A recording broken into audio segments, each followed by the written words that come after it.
At 1:38 a.m., outside, Black Mountain, North Carolina, the German Shepherd started digging through burning floorboards instead of running from the fire. Daniel Mercer thought the dog was panicking. Then he saw the old military lockbox under the house and realized somebody else wanted it first. What would you have done? By 8:24 p.m., the temperature outside the Asheville VA Medical Center had dropped to 39 degrees, and the cold had started creeping through the cracked seals of Daniel Mercer's old Chevy Suburban. The SUV sat crooked beneath a dying street lamp off Riverside Drive, half hidden beside a chain-link fence covered in wet vines. A freight train groaned somewhere beyond the French Broad River. Metal screamed against metal for a few seconds, then the sound faded back into the mountains. Daniel's eyes opened instantly, not slowly, instantly. His hand shot beneath the driver's seat before he was even fully awake. Fingers wrapping around the worn car knife taped under the frame with gray duct tape that had started peeling at the edges months ago. Ghost was already up. The German Shepherd stood between the front seats, ears rigid, staring through the fogged windshield toward the street. A pair of headlights swept across the glass, then disappeared around the corner near the old warehouse district. Daniel stayed still another 10 seconds, listening, breathing through his nose, waiting for the second sound. Nothing came, only rainwater ticking from the undercarriage and the distant hum of Interstate 240 climbing through the hills. Finally, he loosened his grip on the knife. Ghost turned and nudged Daniel's shoulder once with his muzzle before settling back down onto the blanket pile in the rear cargo area. The dog's left hind leg dragged slightly when he moved. Old injury. Kandahar Province, 2011. An EED buried beneath a culvert road outside a village Daniel could barely remember the name of anymore. Some nights the memory came back clear. Some nights it came back in pieces. Tonight it was the smell first. Diesel fuel, wet dust, burned wiring. Daniel rubbed both hands over his face hard enough to wake himself completely. His beard had grown uneven again, gray, showing through darker patches now. He caught his reflection faintly in the side mirror. 44 years old. Looked closer to 60. A folded towing notice sat trapped beneath the windshield wiper outside. Bright orange, impossible to ignore. Vehicle removal scheduled, 7 a.m. He stared at it for a long moment before checking the cracked digital clock on the dashboard. 10:51. 8 hours left, maybe less. Ghost shifted again, claws tapping softly against the rubber floor mat. Daniel reached back automatically and scratched behind the dog's ear. Ghost leaned into the touch without opening his eyes. "You still with me, buddy?" The dog's tail thumped once. That was enough. Daniel reached into the center console and pulled out a crumpled Food Lion receipt. On the back, written in black Sharpie, checking, 41.63 gas, under quarter tank sertraline. 2 pills left. He folded the paper again and slid it back. Carefully, like changing the numbers might somehow change reality. Outside, rain drifted sideways through the yellow streetlight glow. A siren wailed somewhere downtown near Haywood Road. Asheville never fully slept anymore. Too many people drifting through it. Tourists, runaways. Men like Daniel living out of vehicles while brewery crowds laughed 2 blocks away under heated patio lights. His stomach cramped hard enough to make him bend forward. He ignored it. Ghost lifted his head again when footsteps splashed past the Suburban. 2 college kids crossed the street, carrying pizza boxes under their jackets, laughing too loud for the hour. One glanced toward the SUV, then quickly looked away. Daniel was used to that look. People saw the fogged windows, the blankets, the condensation, the shape of a man sleeping inside a vehicle, older than some college freshman. They stopped seeing a person after that. The inside of the Suburban smelled faintly of wet dog, cold denim, and old coffee grounds. Daniel kept it clean anyway. Military habit. Everything folded, everything packed tight. Flashlight clipped beside the driver door. Trauma kit beneath the passenger seat. Boots always positioned, facing outward, ready to move. Always ready. He cracked the window, half an inch to clear condensation, and immediately, cold mountain air flooded inside. Ghost's ears twitched at the sound of a motorcycle revving somewhere up the road. Daniel checked the mirrors automatically. Rear alley, bridge access, fence line, no movement. His pulse slowed a little, not much. A loud bang exploded somewhere beyond the warehouse district. Daniel jerked violently before he could stop himself. Wooden pallets collapsing at a construction site. Just pallets. But his body had already reacted. Knife out. Eyes scanning. Breathing shallow. Ghost stood instantly now, hackles raised. Daniel pressed his hand against the dog's chest. "It's clear," he muttered quietly. The words sounded automatic, muscle memory from another continent. For a second he saw Afghanistan again. Dust hanging in orange sunlight. A medic bag slick with blood. Somebody screaming for a casevac bird that never came fast enough. Then it was gone. Only rain again. Only Asheville. He forced himself to breathe deeper and leaned his head back against the seat. The sertraline bottle rattled softly when he picked it up. 2 white pills left. VA refill appointment missed 3 weeks ago after they transferred his caseworker again. The pharmacy voicemail still sat unheard because he already knew what it would say. Insurance issue. Delayed authorization. Please call during normal business hours. Normal people had normal business hours. Daniel closed the bottle and tucked it away. Ghost suddenly lifted his head sharply toward the passenger window. Low growl. Not aggressive. Alert. Daniel turned. A security truck rolled slowly through the parking lot beside the river access road.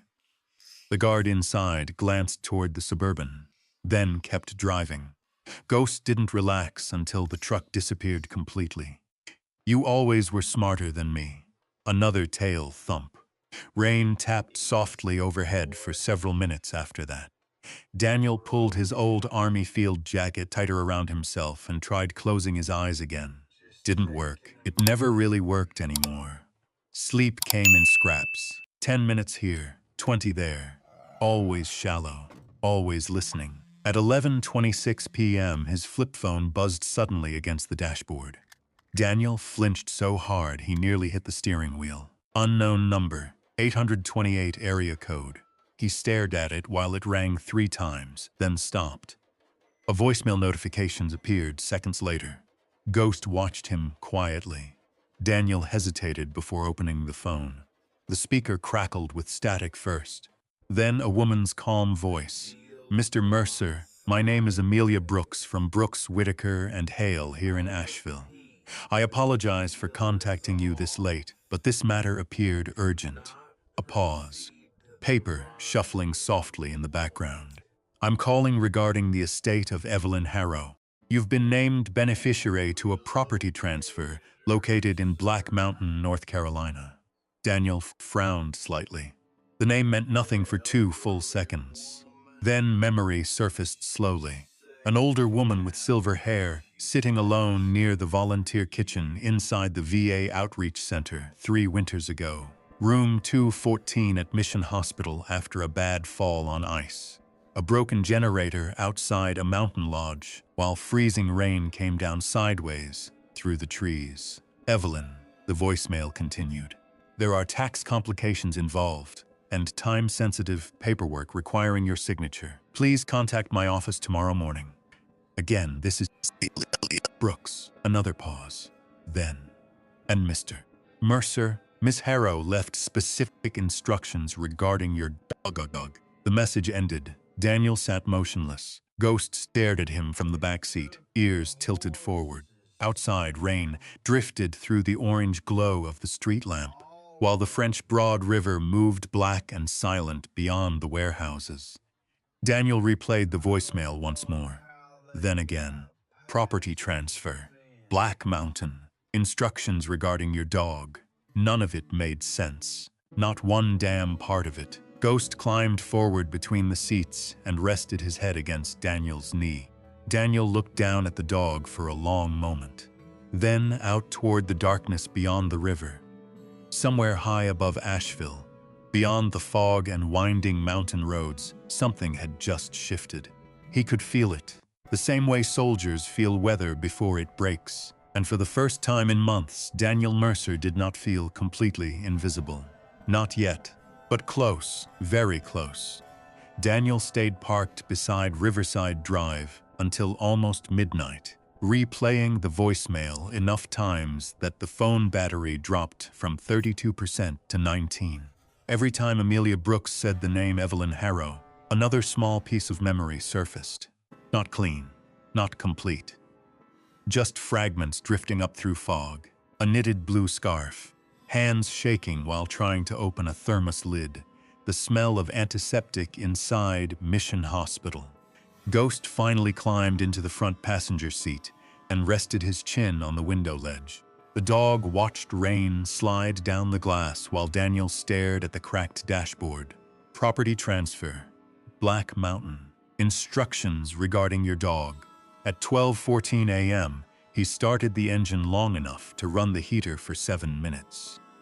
Gas needle barely moved above empty. He shut it off again before the tank dropped lower. The silence, afterward, felt heavier. He pulled an old spiral notebook from the glove compartment. Most pages were filled with things he needed to remember because sleep kept stealing details from him lately.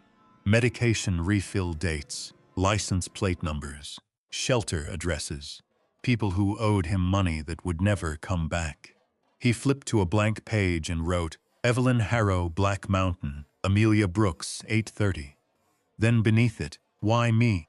The question sat there alone under the dim dome light. Ghost suddenly lifted his head toward the windshield again. A city sanitation truck rumbled past toward the riverfront. The backup alarm beeped 3 times. Daniel's jaw tightened instantly. Beep, beep, beep. For half a second, his body forgot where it was. Kandahar, convoy halt, burned out Humvee. A kid screaming for his mother somewhere beyond the dust cloud. Ghost pressed against his leg, hard enough to ground him again. Daniel exhaled slowly through clenched teeth. Yeah, he muttered quietly. I know. The dog stayed pressed against him until the truck noise faded completely. By 4:52 a.m., Daniel gave up trying to sleep altogether. Rain had stopped, but fog still hung low over the river. Asheville looked colorless before sunrise. Just wet pavement and empty intersections and old brick buildings collecting cold. He shaved using bottled water and a cracked mirror clipped to the visor. Didn't do much good. The dark circles beneath his eyes still looked bruised. Ghost ate the last of the dry kibble from a faded camouflage bowl near the back hatch. Daniel skipped breakfast himself and folded blankets into tight squares against the rear seats. Military habit again. Always leave fast. At exactly 6:41 a.m., the tow truck rolled into the lot. Daniel was already pulling away. The driver barely looked at him. Traffic crawled slow along Patton Avenue while morning fog lifted off the hills. Asheville commuters filled coffee drive-thrus, wearing fleece jackets and hospital badges. Daniel noticed all of it automatically. The woman crying in a Subaru beside him, a construction worker rubbing his wrist at a stoplight, a blue Honda Accord with expired tags 3 cars back. His brain never stopped scanning anymore. That was the problem. Brooks, Whitaker, and Hale occupied the 2nd floor of a narrow brick building near Pack Square Park. A polished brass directory downstairs listed 3 law firms, an architect's office, and something called Blue Ridge Mediation Services. Daniel almost turned around twice before going inside. Places like this still made him feel dirty somehow. The lobby smelled faintly of lemon polish and old paper. Framed photographs of the Biltmore estate lined the walls. A woman in navy scrubs stepped out of the elevator carrying Starbuck and glanced at Daniel's worn jacket before quickly looking away. Ghost walked close against Daniel's left leg, nails clicking softly on the hardwood floor. Several people stared. Nobody said anything. The receptionist behind the desk looked up as Daniel entered. Mid-50s. Reading glasses hanging from a silver chain around her neck. "Can I help you?" Daniel cleared his throat once before speaking. "Daniel Mercer. Amelia Brooks called me." The woman's eyes dropped briefly toward Ghost, then toward Daniel's duffel bag. Something changed in her expression after that. Softer, less guarded. "Miss Brooks is expecting you. Room 204. Daniel nodded once. The hallway carpet muted every footstep as he walked toward the office. He counted doors without meaning to. Always counting. Amelia Brooks stood when he entered. Early 40s, maybe. Dark hair pulled into a low knot. No expensive jewelry besides a thin wedding band and a silver watch scratched near the clasp. She looked tired. Not careless tired, working too, many hours tired. "Mr. Mercer," she said gently. "Thank you for coming." Daniel stayed near the doorway a second longer than necessary. Instinct. Check exits first. One window. Hallway behind him. No other doors. Ghost settled quietly beside the chair without command. Amelia noticed that too. "He's very well trained." Daniel shrugged lightly. "He trained me more than I trained him." For the first time, she smiled a little. Real smile, brief but real. She slid a thick manila folder across the desk toward him. On the tab, typed neatly, "Harrow Estate." Special transfer. Daniel didn't touch it yet. Amelia opened her own copy first. Evelyn Harrow passed away 16 days ago at Mission Hospital. Heart failure during recovery from pneumonia complications. Daniel looked toward the office window. Rainwater still clung to the glass outside. "She was 81, Amelia continued quietly. "No surviving spouse, no children. She had a grandson," Daniel said automatically. Amelia's eyes flicked up slightly. "You remember Travis?" Daniel remembered enough. Tall man, expensive boots, smile that never reached his eyes. He'd seen him once at the lodge during the generator repair. Travis barely acknowledged Daniel except to ask if he'd parked that thing on the gravel drive. Amelia nodded once. "Travis Harrow remains executor for the primary estate. However," she tapped the folder lightly, "this property was separated years ago under a different trust structure." Daniel finally sat down slowly. Ghost stayed alert beside the chair. Amelia removed several papers clipped together with blue tabs. Blackbriar Inn sits on approximately 11 acres bordering Blue Ridge Parkway outside Black Mountain. The main lodge and surrounding parcels are currently under pending sale review through Asheville Peaks Development. Daniel listened carefully, not because he cared about the property, because something still felt wrong. Amelia turned another page. Evelyn Harrow specifically transferred ownership of the Carriage house and its adjoining quarter-acre parcel into your name, effective immediately upon her death. Daniel blinked once. Quarter-acre? .23, technically. That's not possible. It is now. She slid a photocopy across the desk. Buncombe County seal stamped at the bottom beside filing numbers and signatures. Daniel stared at the map. Main lodge, parking area, tree line. Then off to the far corner beyond the old service road. Carriage house, parcel B. His name typed beneath it. Daniel Mercer. He looked up slowly. "There's got to be some mistake." Amelia folded her hands together calmly. She was very clear. Daniel leaned back slightly and rubbed his thumb against the scar crossing his palm. Thin white line from shattered glass outside Jalalabad 11 years ago. "I barely knew her. You repaired her generator during the ice storm in February 3 years ago." Daniel frowned. "How do you know that?" "She told me." The room fell quiet again. Outside the office, somebody laughed near the elevator. Phones ringing faintly somewhere farther down the hall. Ordinary sounds. Daniel suddenly remembered room 214, Mission Hospital. Evelyn sitting beside the window, wearing an oxygen cannula while rain hammered against the parking deck outside. Daniel had been there for physical therapy appointments after another panic episode outside the VA center. Ghost wasn't allowed upstairs at the time. So he waited in the truck, Evelyn asked Daniel if he'd ever seen snow in Afghanistan. Weird question. He remembered that now. You were in room 214, Daniel said quietly. Amelia looked surprised. She talked about that often. Daniel stared down at the paperwork again. She remembered me? She remembered everything. That landed differently. Amelia carefully slid another document toward him. Now, there are complications. Of course there were. The Carriage house has delinquent property taxes totaling $4,217.83. Daniel let out one short breath through his nose. There it was. The catch. Amelia continued before he could speak. The structure itself hasn't been occupied consistently in years. Electrical inspection expired. Plumbing likely unsafe. Roof damage reported after last winter. Daniel almost laughed. Instead, he leaned forward and studied the grain of the wooden desk. A homeless veteran sleeping in an SUV had just inherited a condemned garage with back taxes. Sounded about right. Ghost rested his head gently against Daniel's knee. Amelia's voice softened slightly. I understand this is overwhelming. No, Daniel said quietly. It's confusing. She nodded once. That too, Daniel finally looked directly at her. Why me? Amelia hesitated. First real hesitation since he arrived. She never fully explained it. That's not an answer? No. Amelia glanced briefly toward the folder again. But she did leave instructions. Daniel's eyes narrowed slightly.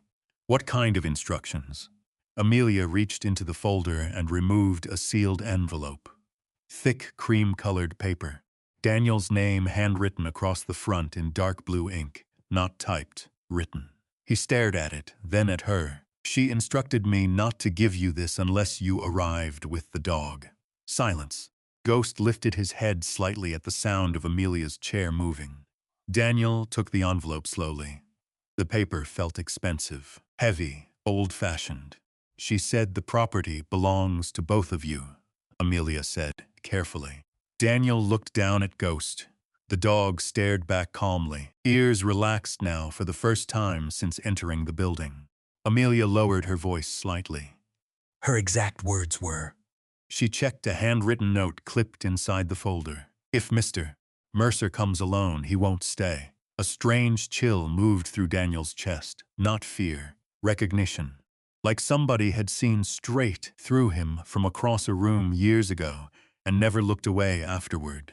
Outside the office window, Asheville traffic rolled slowly through the wet morning streets while fog clung stubbornly to the Blue Ridge Mountains beyond town. Daniel turned the envelope over once in his hands, unopened, still sealed, and, for reasons he could not explain, the first thing he noticed was that his hands had stopped shaking. By 11:18 a.m., Daniel was driving east on Interstate 40 with Ghost asleep against the passenger door and the sealed envelope resting unopened in the cup holder between them. Rain had moved higher into the mountains now. Low clouds dragged across the Blue Ridge ridgelines like smoke drifting through a battlefield after contact. The farther they climbed from Asheville, the quieter the world became. Daniel preferred it that way. His Suburban rattled every time the transmission shifted past 50 miles an hour. A loose speaker somewhere inside the driver's side door buzzed whenever the road turned rough. The gas gauge hovered one line above empty, and every few minutes the check engine light blinked faintly before disappearing again. Ghost opened one eye whenever another vehicle got too close, then closed it again. The envelope stayed where it was. Daniel hadn't touched it since leaving Amelia Brooks' office near Pack Square.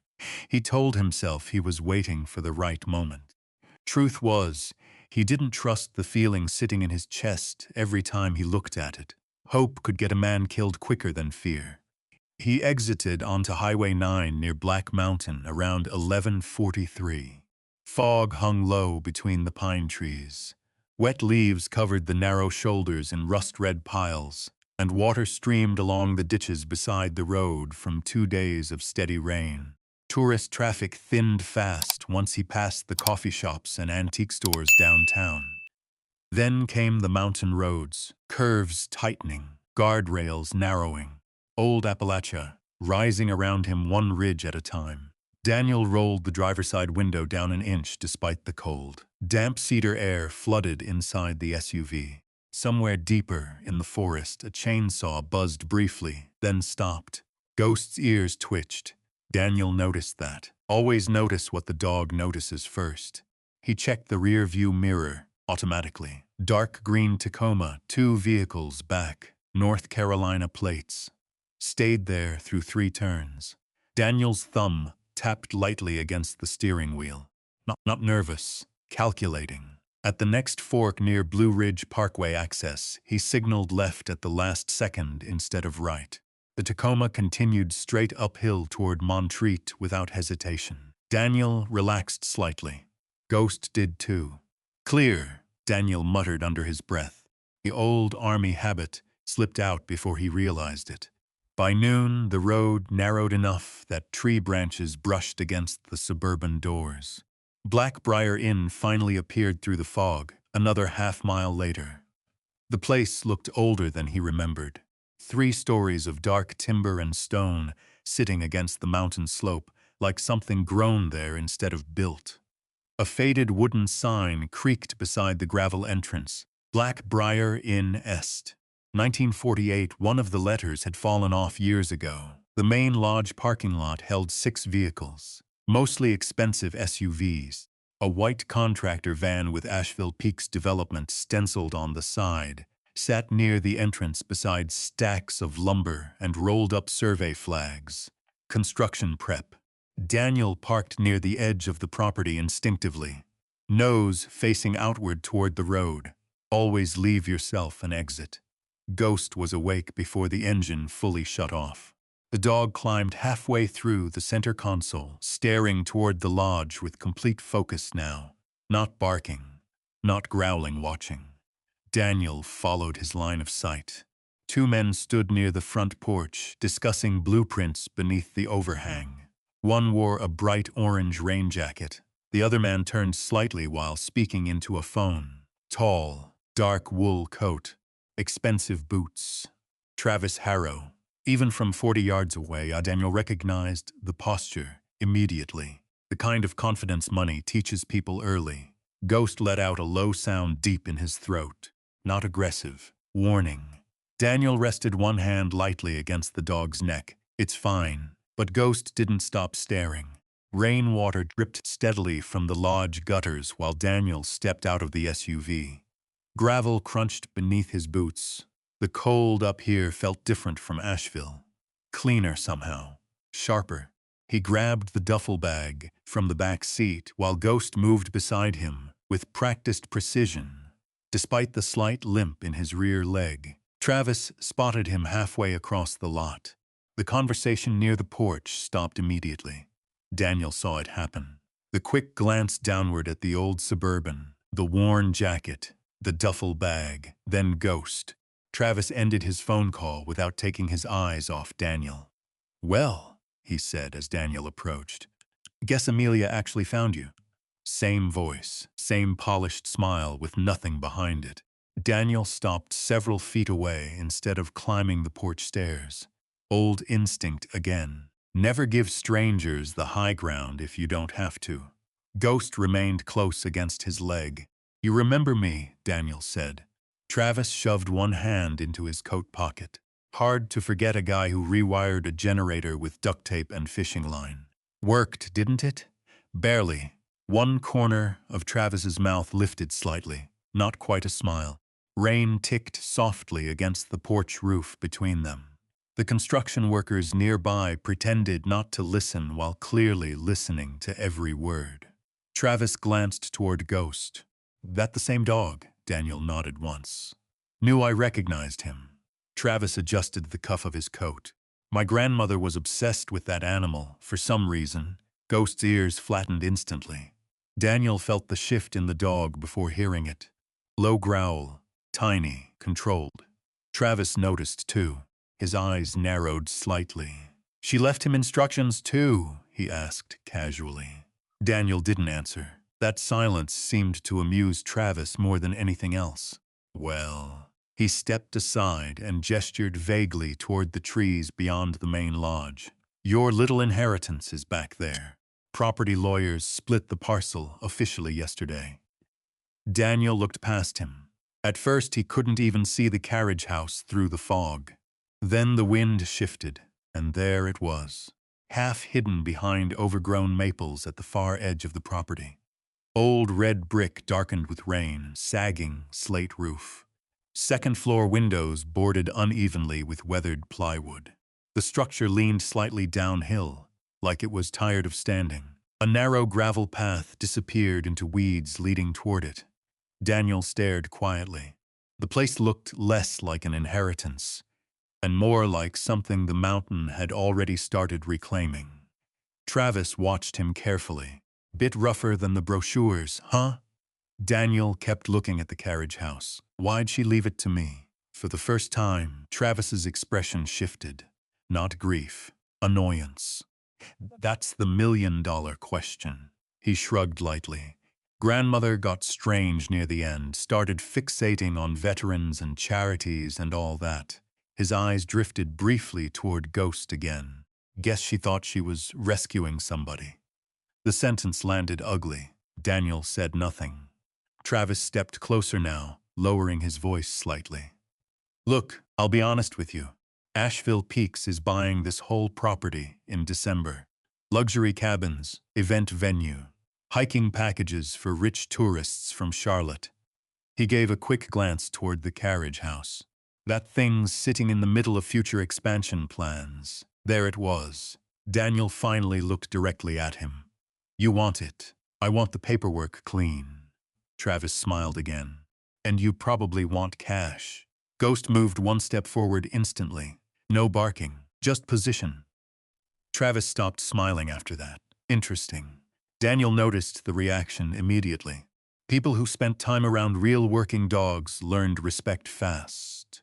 I haven't decided anything, Daniel said quietly. You should. Travis nodded toward the Suburban. Because I can't imagine living up here in winter inside that dump. Daniel's jaw tightened once. Barely noticeable, but Ghost felt it. The dog turned his head slightly toward Daniel, watching him now instead of Travis, grounding him, keeping him steady. A gust of wind moved through the trees above the lodge. Wet leaves scattered across the gravel lot, while somewhere deeper in the mountains, thunder rolled low and distant. Travis stepped back toward the porch. Electricity still works sometimes. Water pressure's garbage, and there's probably mold in the walls. He paused. Good luck, Mr. Mercer. Daniel didn't move until Travis disappeared inside the main lodge. Only then did he finally look down toward Ghost. The dog was still staring toward the carriage house, frozen, every muscle rigid beneath his wet fur. Daniel followed his gaze again.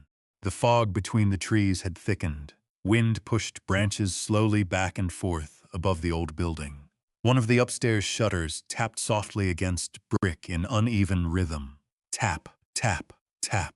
Then, Ghost did something Daniel had never seen him do before. The German shepherd stopped completely at the edge of the gravel path, and the fur along his spine rose straight up. Daniel tightened his grip on the duffel bag strap and looked past Ghost toward the carriage house again. Nothing moved. No figure in the windows. No sound besides wind brushing through wet branches overhead and the distant hum of traffic somewhere far below the mountain. Still, Ghost refused to take another step. The dog's ears angled forward sharply. His nose worked the air, once, twice. Then he let out a low rumble that Daniel felt more than heard. Not fear, recognition. Daniel crouched beside him slowly. What is it? Ghost's eyes never left the building. Daniel followed the line of sight toward the second floor. One boarded window hung crooked enough to expose a narrow strip of darkness behind it. Rainwater dripped steadily from the roof edge below. The place looked abandoned in the kind of way old churches and forgotten barns looked abandoned. Not empty exactly, just waiting.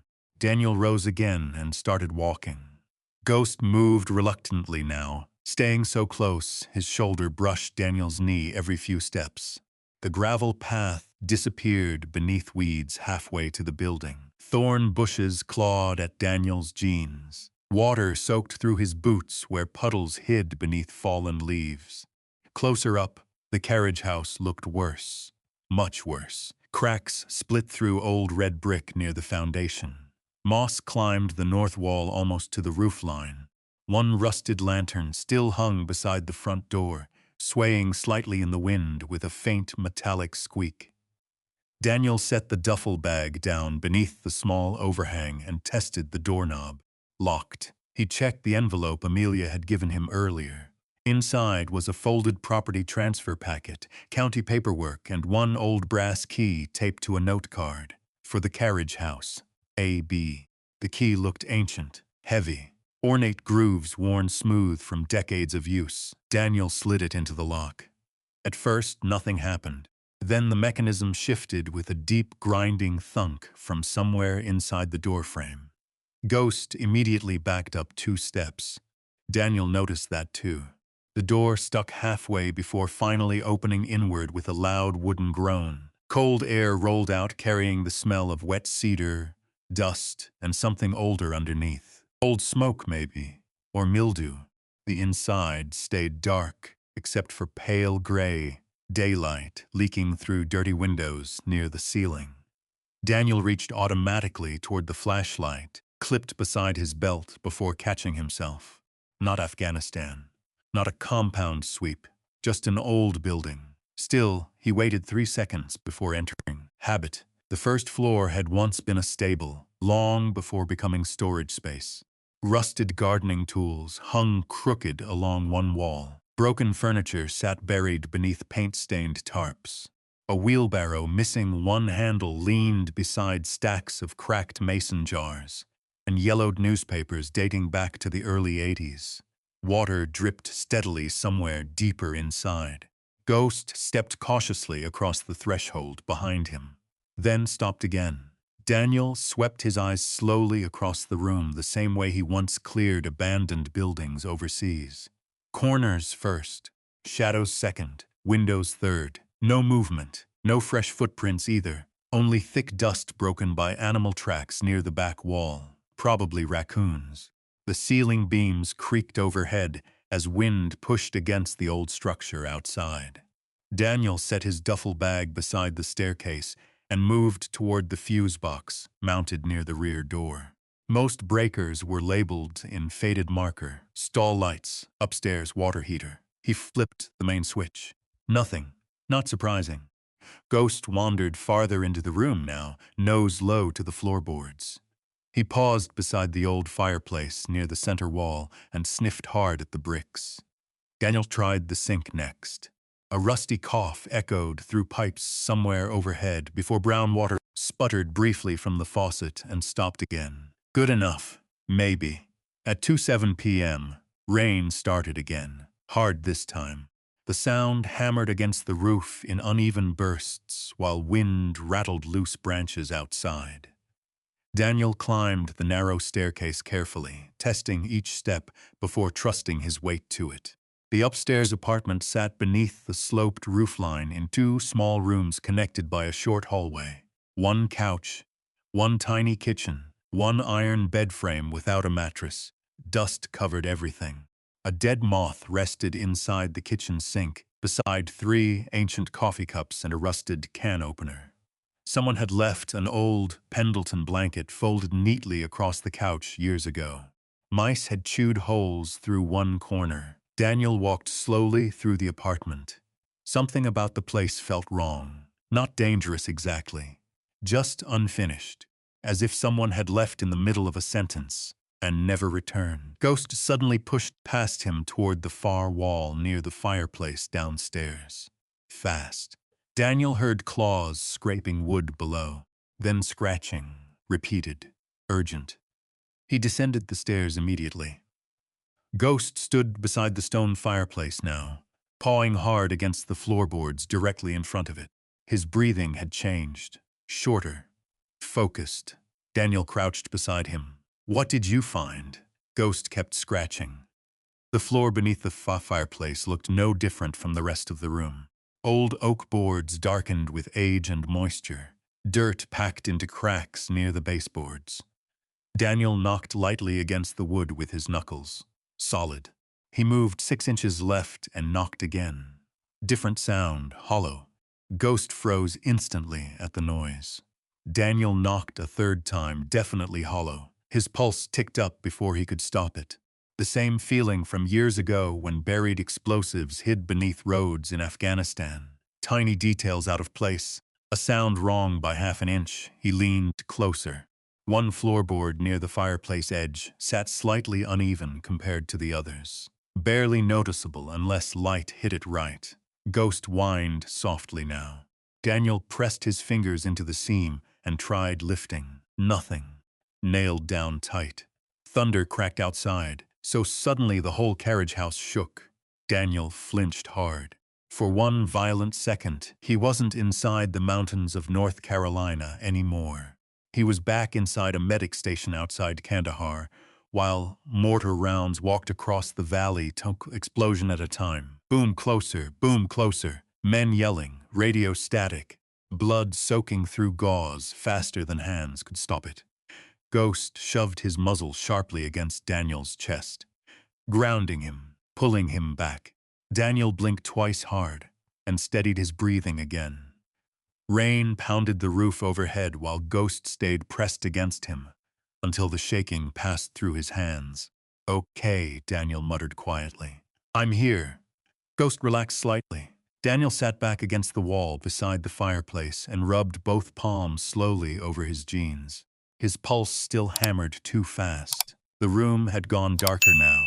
Afternoon fading early beneath storm clouds. Wind forced rain through cracks around the upstairs windows in thin, cold streams. Daniel checked his watch. 4:36 p.m. No electricity, barely any food, $41 in change, and now some damn hollow space under the floor. He laughed once under his breath. Short, dry. Hell of a retirement plan. Ghost laid down beside the fireplace, but refused to stop staring at the floorboards. Daniel finally opened the envelope Amelia had given him earlier. Inside the paperwork sat one more folded sheet written in shaky blue ink. "Mr. Mercer, if you decide to stay, there are canned supplies in the downstairs pantry. The plumbing freezes easily after October. Keep the west windows covered during storms, and trust Ghost." Evelyn Daniel read the last line twice. Trust Ghost. Outside, thunder rolled deeper through the mountains. The carriage house groaned softly around them, like an old ship caught in rough water. Daniel looked down at the dog again. Ghost's ears suddenly lifted toward the woods behind the building. Instant alert. Then came the sound. A single snap of a branch somewhere outside. Not close, but deliberate. Daniel stood immediately, every muscle tightening. Ghost was already facing the back windows. Now, low growl vibrating through his chest. Another sound followed. Footsteps, slow, moving through wet leaves behind the carriage house. Daniel killed the flashlight instantly and stepped sideways away from the window without thinking. Pure reflex. Ghost stayed silent now, watching, waiting. Then lightning flashed across the mountains outside, and for half a second, Daniel saw the silhouette of someone standing motionless between the trees behind the carriage house. The figure disappeared before the thunder hit. Daniel moved instantly. One hand grabbed the flashlight from his belt, while the other reached for the cacao bar knife clipped inside his jacket pocket. Ghost stayed low beside the fireplace, muscles tight, eyes fixed toward the back window. Another flash of lightning lit the woods.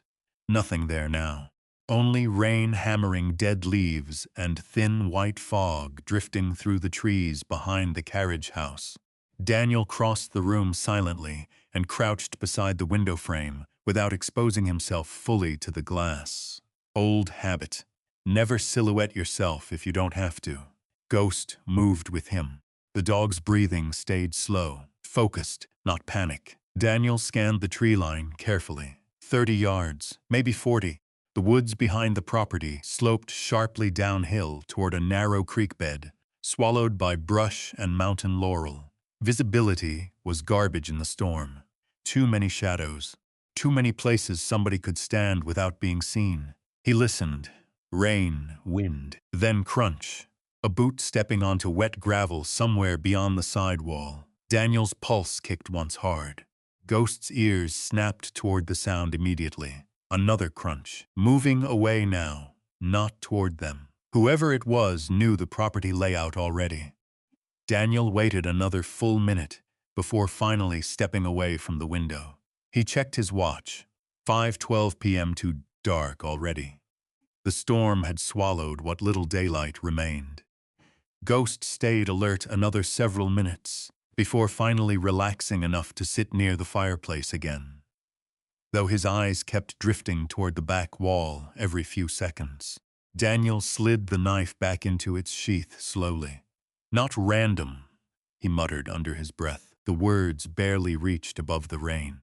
He looked down at the hollow section beneath the floorboards again, then toward the woods outside. Somebody had been watching the carriage house. Maybe Travis, maybe construction workers, maybe somebody else entirely. The thought stayed with him while he searched the kitchen cabinets upstairs for food.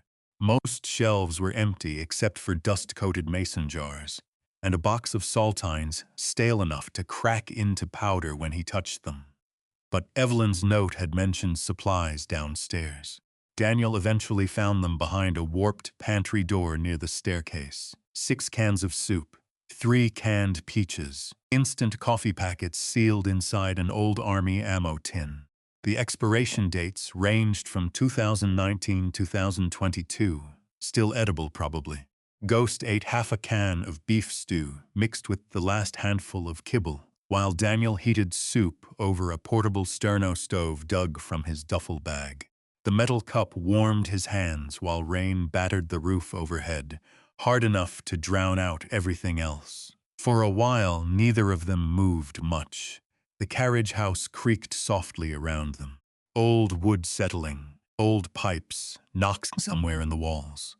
At 6:43 p.m., the storm finally weakened enough that Daniel could hear the creak behind the property again. Ghost had fallen asleep near the fireplace when Daniel heard another sound. Tap, tap, tap. Metal against glass. Daniel's eyes snapped toward the upstairs window instantly. Another tap followed. Not random, deliberate. He killed the lantern light immediately. Darkness swallowed the room. Ghost lifted his head at once.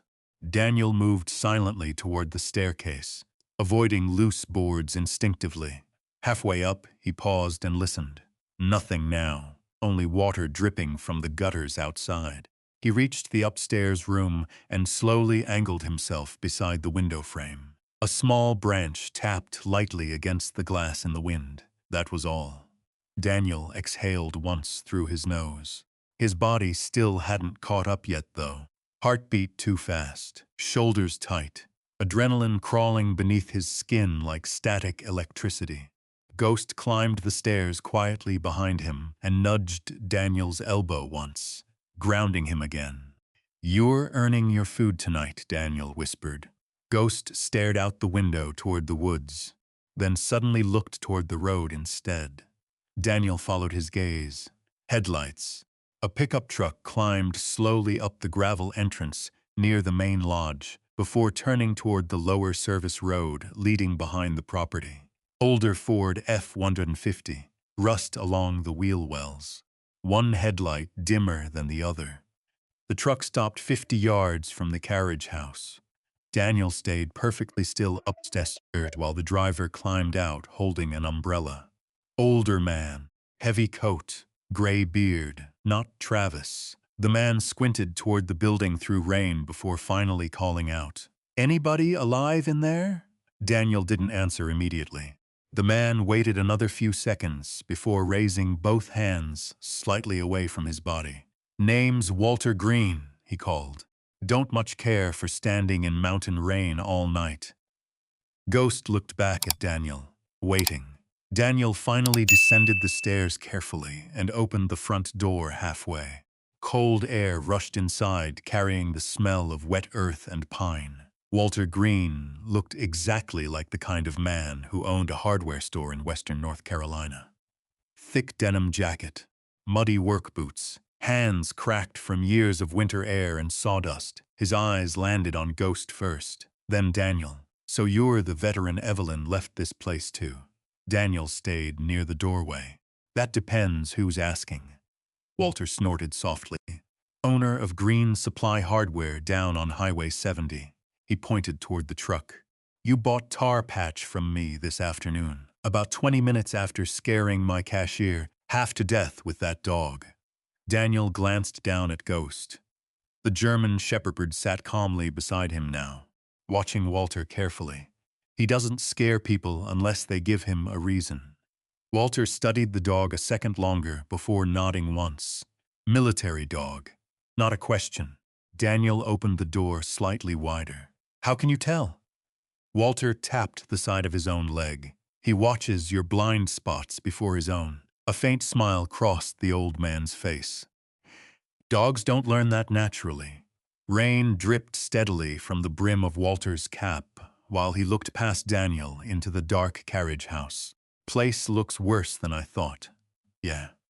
Walter shifted his weight slightly. "Mind if I come inside before my knees freeze solid?" Daniel hesitated 2 seconds, then stepped aside. Walter entered slowly, carrying cold air and rainwater with him. He smelled faintly of motor oil, cedar shavings, and black coffee. Ghost circled once around him, sniffing, evaluating, then finally relaxed enough to lie back down near the fireplace. Walter noticed the scratched floorboards immediately. So he found it already. Daniel looked up sharply. "Found what?" Walter glanced toward Ghost. "That dog's been sniffing around this place since before Evelyn passed." He removed his gloves slowly. "She used to say animals notice things long before people do." Daniel stayed quiet. Walter walked toward the fireplace and knocked once against the hollow section beneath the floor. Thunk. Different sound. He nodded to himself. "Yep." Daniel's eyes narrowed slightly. "You knew about this?" Walter looked up at him. "I knew Evelyn hid things." He shrugged lightly. "Didn't know where." The room fell silent again except for rain tapping against the windows upstairs. Walter eventually removed a folded paper bag from inside his coat pocket and set it on the table. Grease stains already soaked through the bottom. "Turkey sandwich from Trailhead Restaurant," he said. "Figured you probably hadn't eaten anything decent today." Daniel stared at the bag, still warm. Walter pretended not to notice. "Coffee's terrible by now," he added. "But it'll wake the dead." For several seconds, nobody spoke. Then Ghost walked over quietly and rested his head against Walter's knee. Walter scratched behind the dog's ear automatically. "He's got old eyes," the man murmured softly. "Seen too much." Daniel looked away toward the rain-dark window. "Yeah." Walter sat heavily onto an old wooden chair near the table. It creaked beneath his weight. "You know Evelyn ran veterans through this place for years?" Daniel turned back slowly. "What?" Walter nodded toward the carriage house walls around them, quietly. "Usually wintertime.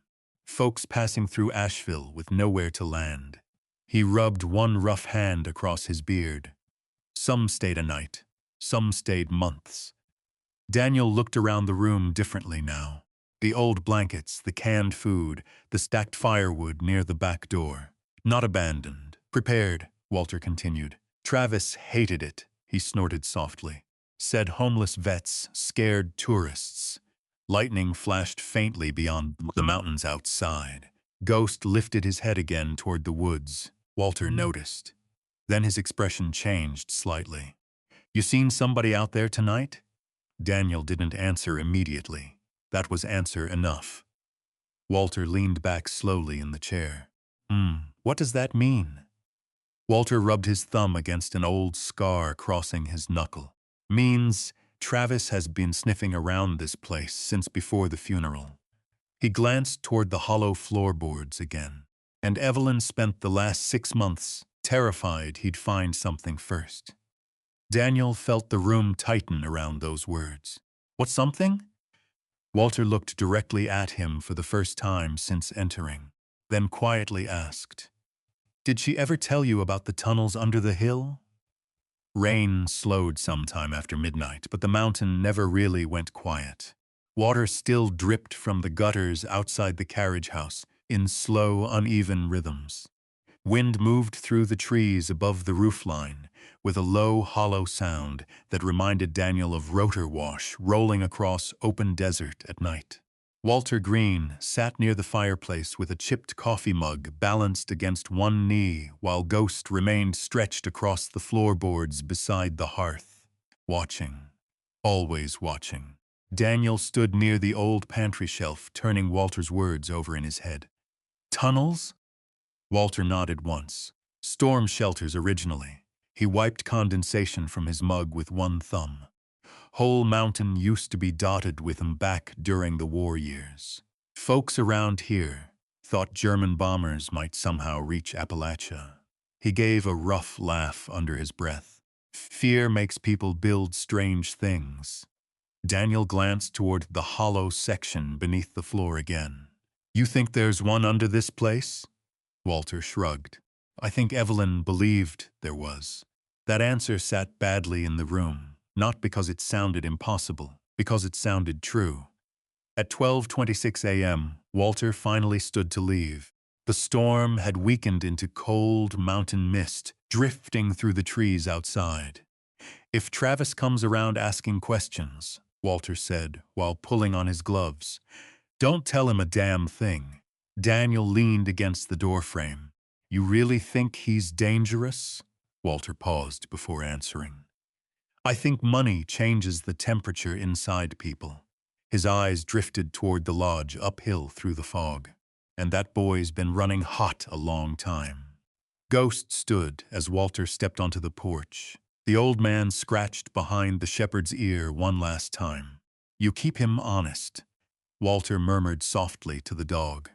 Ghost watched the truck disappear down the gravel drive until the taillights vanished completely through the trees. Only then did he return inside. Daniel locked the door behind them. The carriage house suddenly felt smaller after Walter left. Too many shadows, too many sounds hiding inside old walls. The hollow section beneath the fireplace floorboards pulled at his attention every time he looked away from it. He tried sleeping upstairs around 1:10 a.m. Didn't happen. The mattress springs groaned beneath the old Pendleton blanket, while wind rattled loose shingles overhead. Ghost stayed downstairs near the fireplace instead of beside the bed like usual. That bothered Daniel more than he admitted.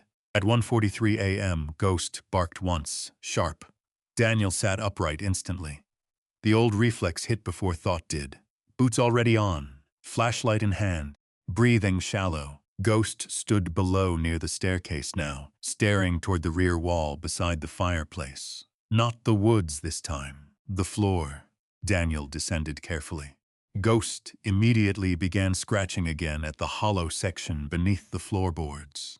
Harder now, more frantic.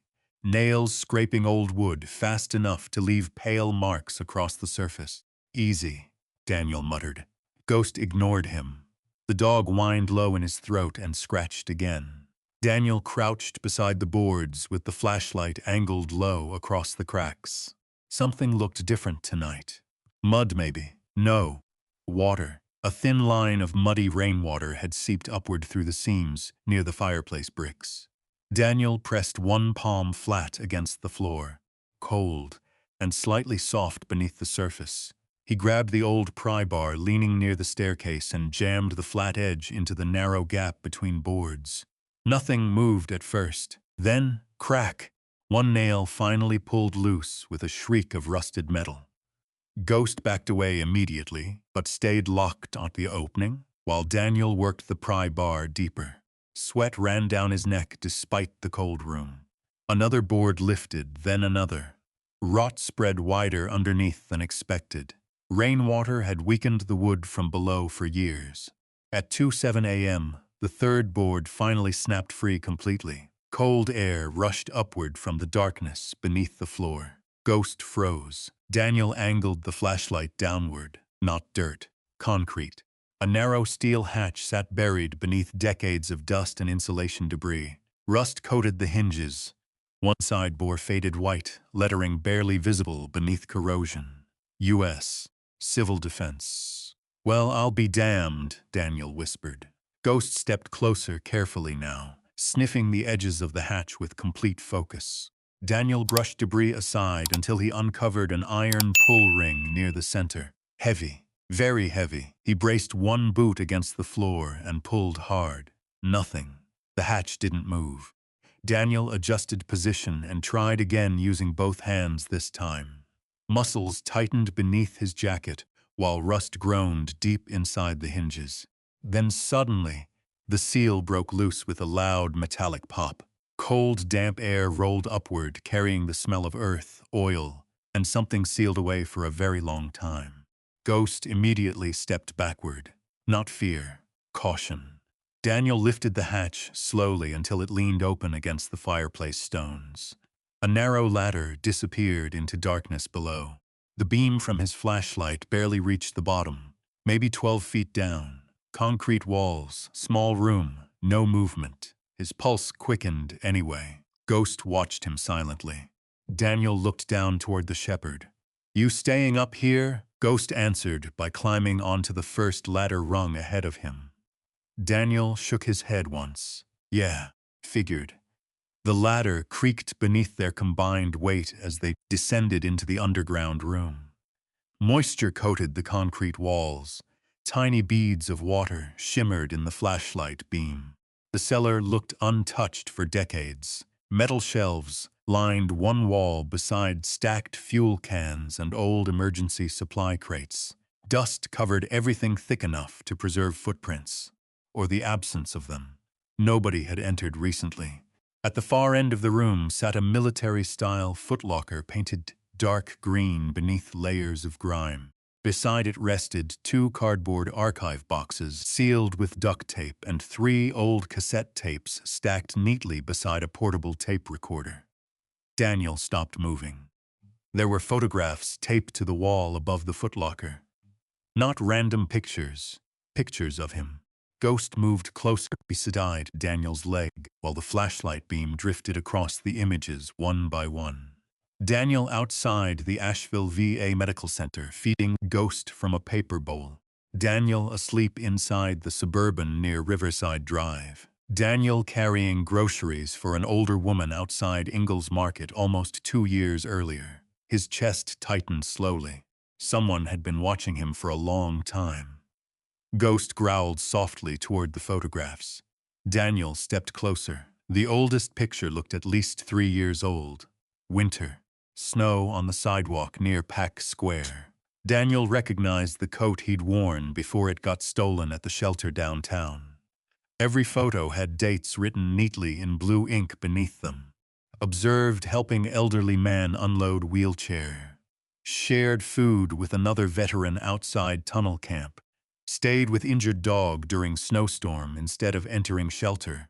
Daniel stared at the handwriting. Evelyn's. He recognized it from the envelope upstairs. The room suddenly felt too small, too close. Ghost nudged his hand sharply, grounding him again. Daniel crouched slowly beside the footlocker and wiped dust from the lid. A brass key already hung from the latch tied with faded red ribbon. His hands hesitated before unlocking it. The lid opened with a long, dry creak. Inside sat dozens of files, property records, photographs, external hard drives sealed in plastic bags, bank statements, folders labeled with names Daniel didn't recognize. And beneath all of it, cash. Stacks of $100 bills bundled with old bank straps. Daniel blinked hard once. Not millions, but enough. Enough to matter.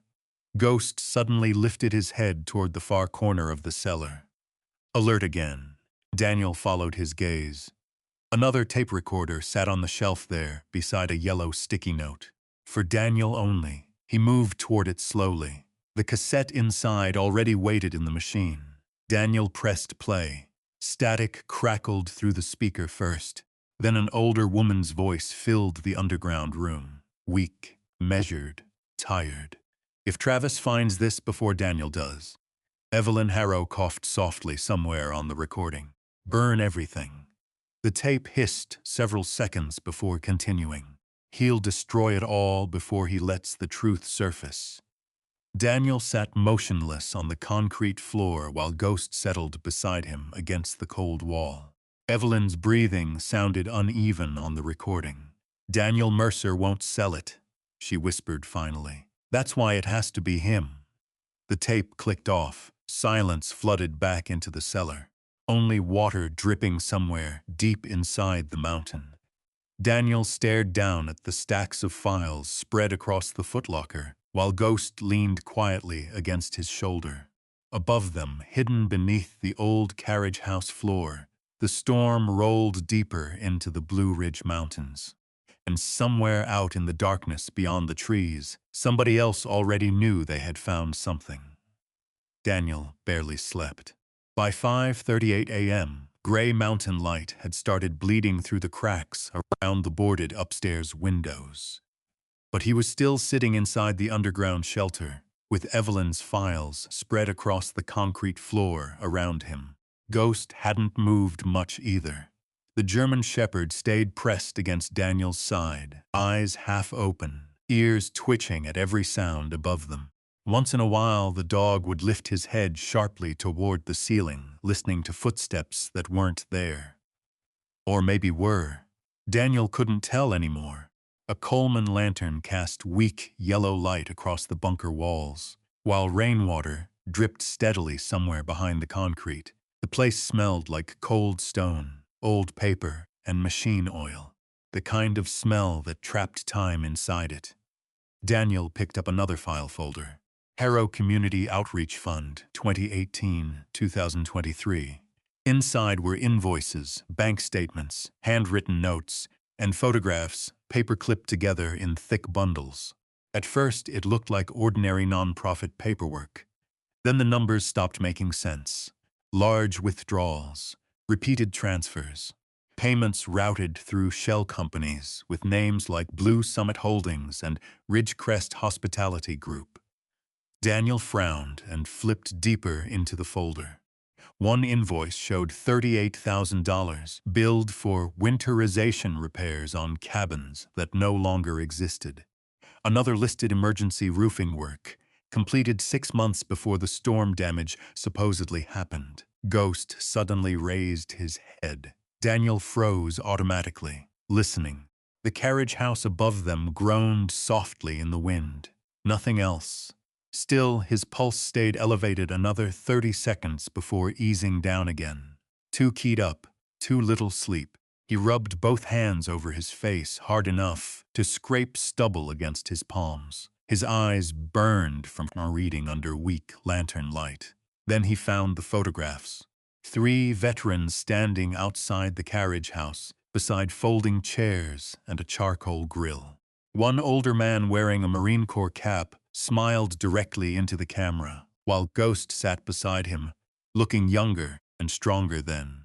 On the back, Evelyn had written, "Frank Talbot stayed here January through March after VA discharge. Could not tolerate shelters. Night terrors severe. Travis wanted him removed after tourists complained." Daniel stared at the handwriting, then at another photograph beneath it. A younger veteran with prosthetic legs repairing gutters beside the carriage house. Another sleeping on the porch, swing beneath heavy blankets. Another sitting beside Ghost near a campfire. All of them looked tired in the same way, like men who had spent too long surviving. Daniel swallowed hard and reached for the cassette recorder again. Tape 2. The machine clicked softly before static filled the bunker. Then Evelyn's voice returned. "If you're hearing this, Daniel, then Ghost trusted you enough to bring you here." Daniel glanced down at the shepherd immediately. Ghost watched him quietly. Evelyn coughed hard somewhere on the tape before continuing. "I know what men like Travis see when they look at veterans." Her breathing rasped slightly. Liabilities. Bad memories in worn-out boots. A long pause followed. But broken men still know loyalty. Daniel lowered his eyes slowly. The tape hissed softly before Evelyn continued again. I started documenting the money 3 years ago, after one of the veterans disappeared. Papers rustled faintly near her microphone. Travis said the man relapsed and left voluntarily, but his truck stayed behind for 11 days. Daniel's jaw tightened slightly. He knew that kind of lie. Knew how easy people disappeared once society stopped looking at them. Evelyn kept talking. At first, it was only small thefts from the outreach accounts. Then, land transfers, fake maintenance contracts, pressure from developers. Her voice hardened slightly. They wanted the mountain cleaned up before investors started touring the property. Daniel reached for another folder. Inside sat photographs of bulldozers clearing old campsites along the tree line behind Blackbriar Inn. One image showed tents slashed open beside burn barrels still smoking.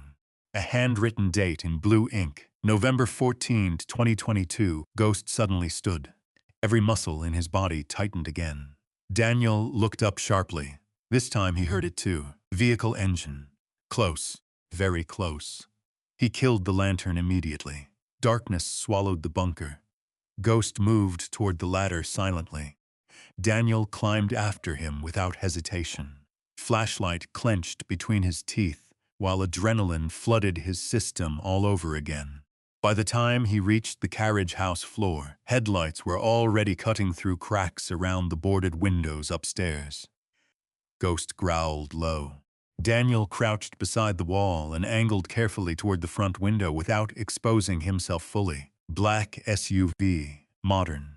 Engine idling 20 yards from the porch. Driver side door opened. Travis. Even in the weak morning fog, Daniel recognized the coat immediately. Ghost's growl deepened. Quiet, Daniel whispered. Outside, Travis stood holding a coffee cup while scanning the carriage house slowly. His breath drifted white through the cold mountain air. He looked irritated more than threatening. But Daniel noticed something else. Another vehicle parked farther down, near the tree line. Dark pickup truck. No plates visible from here. 2 men inside, watching. Daniel's shoulders tightened automatically. Not construction workers. Too still, too alert. Travis stepped onto the porch and knocked once against the door. Not friendly, not hard, either. Just ownership. Daniel stayed silent. Ghost remained beside him. Ears forward, eyes locked toward the entrance. Another knock came. Then Travis spoke through the door. "You in there, Mercer?" Silence. Travis waited several seconds before continuing. "Look, we got survey crews coming tomorrow morning. Need access around the property lines."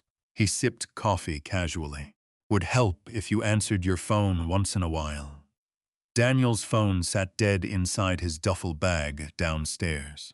Travis shifted slightly, glancing toward the woods behind the carriage house. "Also," he added more quietly, "you should know people have been breaking into empty cabins around here lately." Daniel's eyes narrowed. There it was. Warning disguised as concern. Ghost's hackles lifted again. Travis tapped the porch rail lightly with one finger before stepping backward. "You decide you want to discuss selling, call me." His voice turned colder. "This mountain eats people alive in winter." Then he left. The SUV reversed slowly down the gravel drive while the pickup truck near the woods pulled out behind it. Daniel stayed motionless another full minute before finally stepping away from the window. Ghost relaxed only slightly, not enough.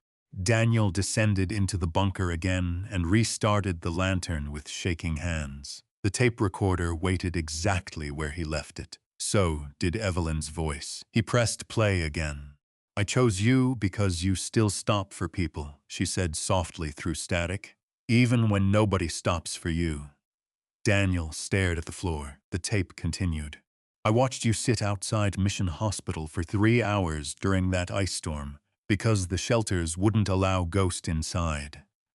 A faint cough interrupted her words. "You nearly froze instead of abandoning him." Ghost rested his head slowly against Daniel's knee. "You carried food to men under the Patton Avenue Bridge when you barely had enough yourself." Evelyn's breathing sounded weaker now. Men like Travis don't understand loyalty unless it's written inside contracts. Daniel swallowed once hard and looked away toward the bunker wall. The lantern flame flickered slightly in the draft. Then came the sentence that changed everything. "I never rescued you, Daniel," Evelyn whispered. "I trusted you." The tape clicked off. Silence returned. Not empty silence this time. Heavy silence. The kind that settles into your chest and stays there. Daniel sat motionless for a long while after that. Ghost remained beside him, without moving, warm against the cold concrete floor. Outside, morning fog drifted through the Blue Ridge Mountains, while somewhere farther downhill chainsaws buzzed faintly from the main lodge construction crews. Life continuing, money moving, developers circling. Daniel finally reached for another folder. Inside sat copies of emails between Travis and Asheville Peaks Development, discussing tenant removal strategies and liability cleanup before acquisition. One line had been highlighted in red marker by Evelyn. "More transient vets on property before winter tourism campaign." Daniel stared at the sentence until the words blurred slightly. Then, a new sound reached the bunker from somewhere above. Soft, electronic, beep, beep, beep. Ghost's head snapped upward instantly.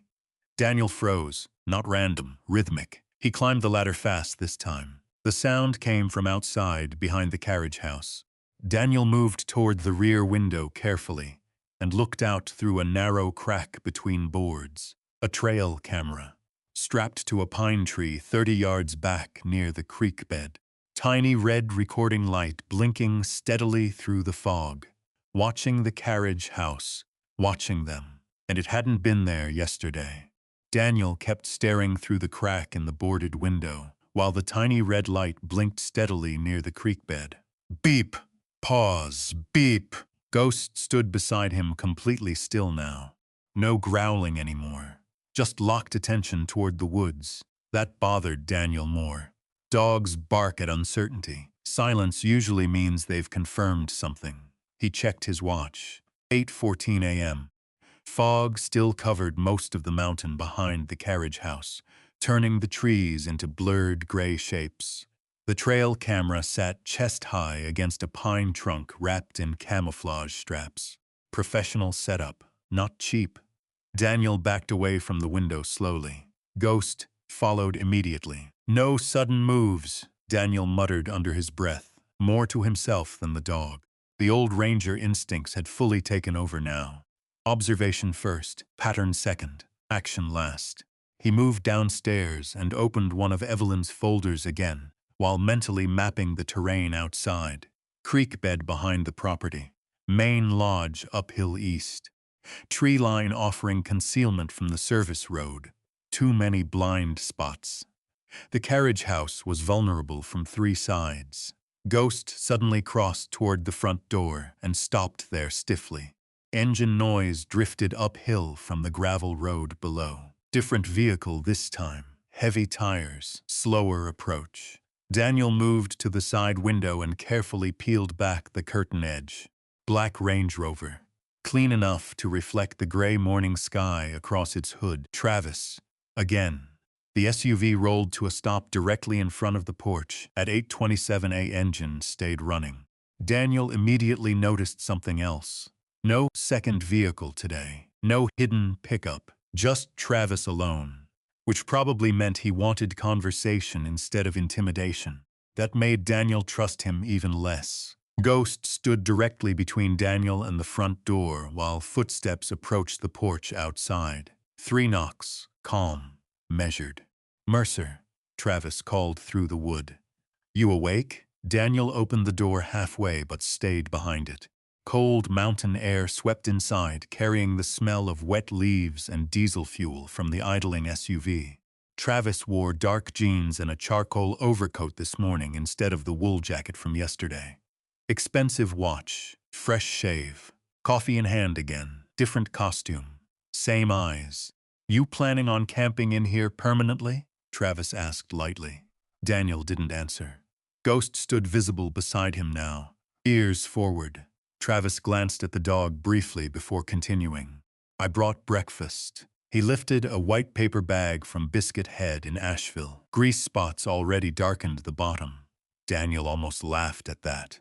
Bribery with bacon. Why? He asked flatly. Travis shrugged. Because this whole thing's awkward and I'd rather handle it like adults. Ghost let out a low rumble.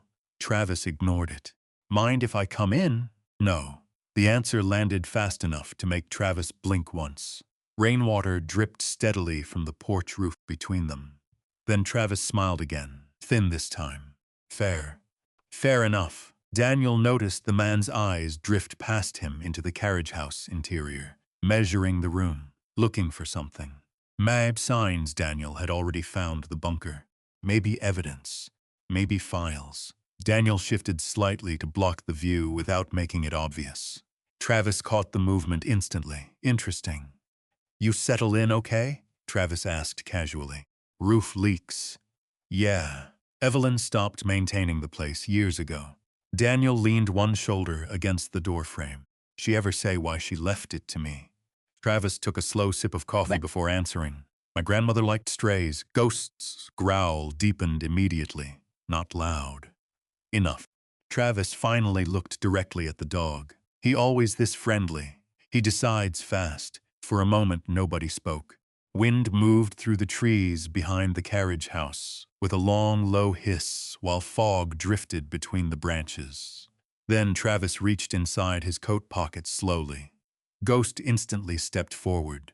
Daniel's body tightened automatically, but Travis only removed a folded document envelope. No sudden moves, he said quietly, almost amused. Daniel noticed it. The exact phrase, mirroring him.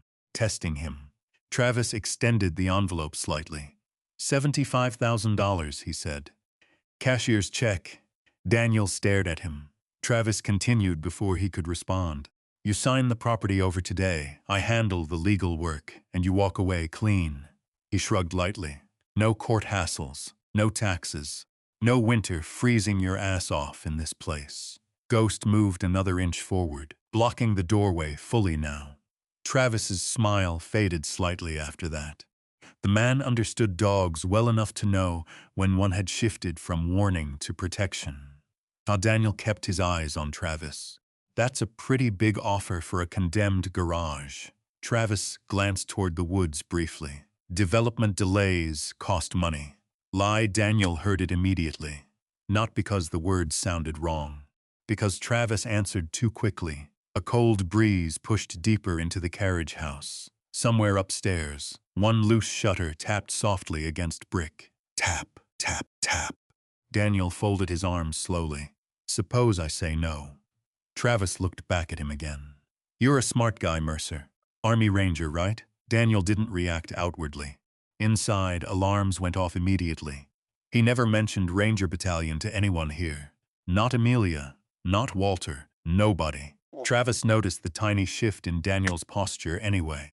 There's not much you can't find online anymore, he said casually. Public records, veteran articles, human interest stuff. Daniel watched him carefully. Ghost never took his eyes off Travis's hands. You did 2 tours in Afghanistan, Travis continued. Combat medic. Honorable discharge after the roadside blast near Kandahar. He tilted his head slightly.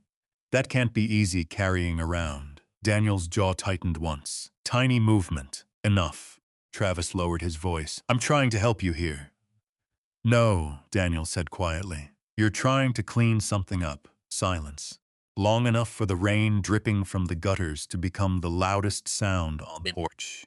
Travis finally exhaled through his nose. Then his tone changed completely. Less charm now. Less polish. You know what happens to places like this in winter, he asked. Power goes out.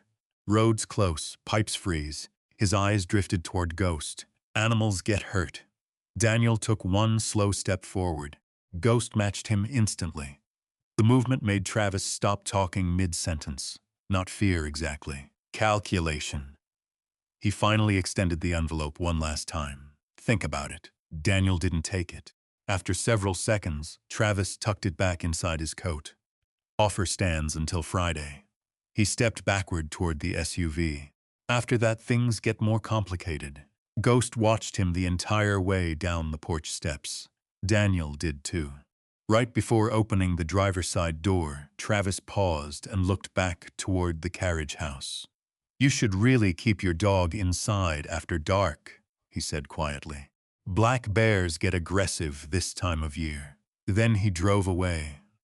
Daniel stood motionless until the Range Rover disappeared through the fog beyond the lodge road.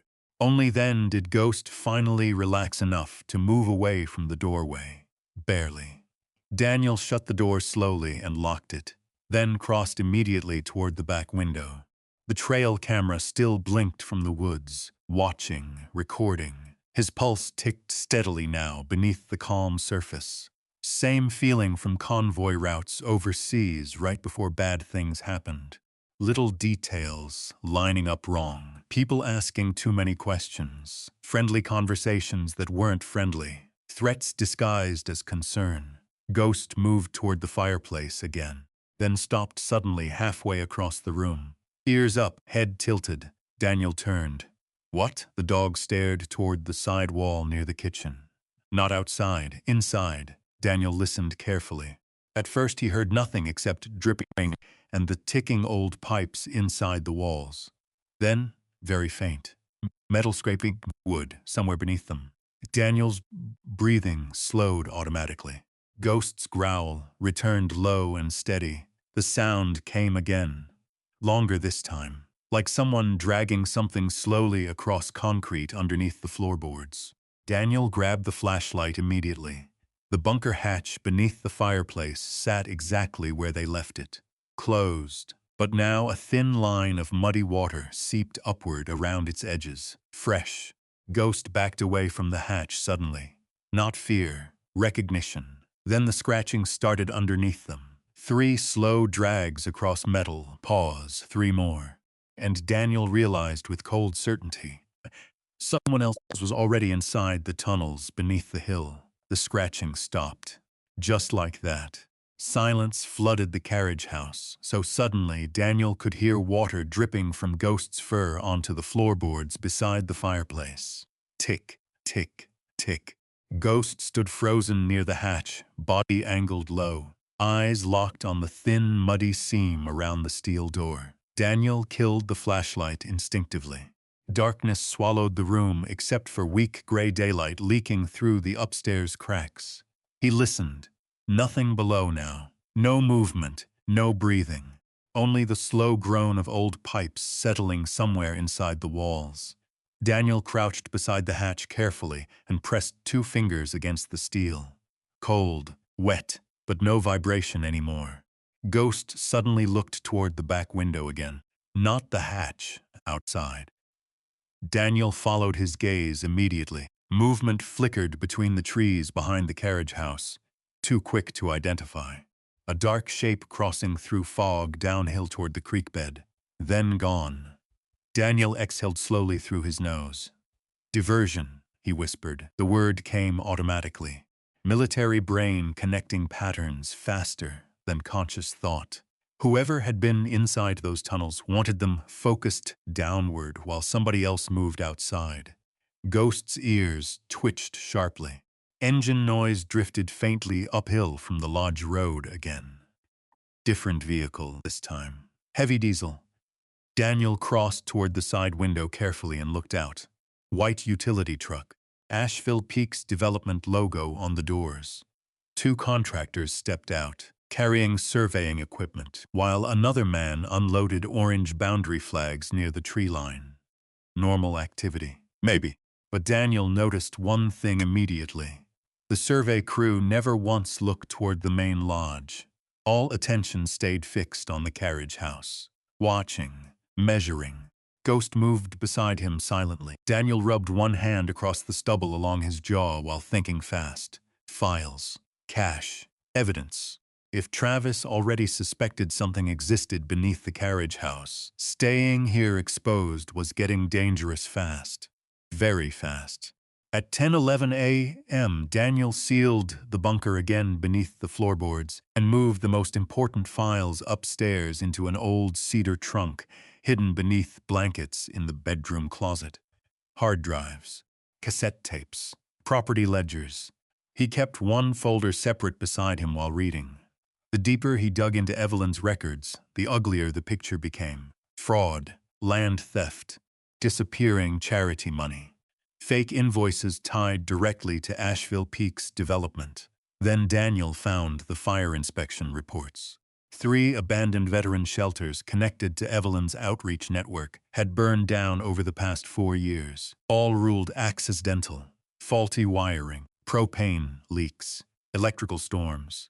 Daniel stared at the dates. Every fire happened within weeks of pending property sales.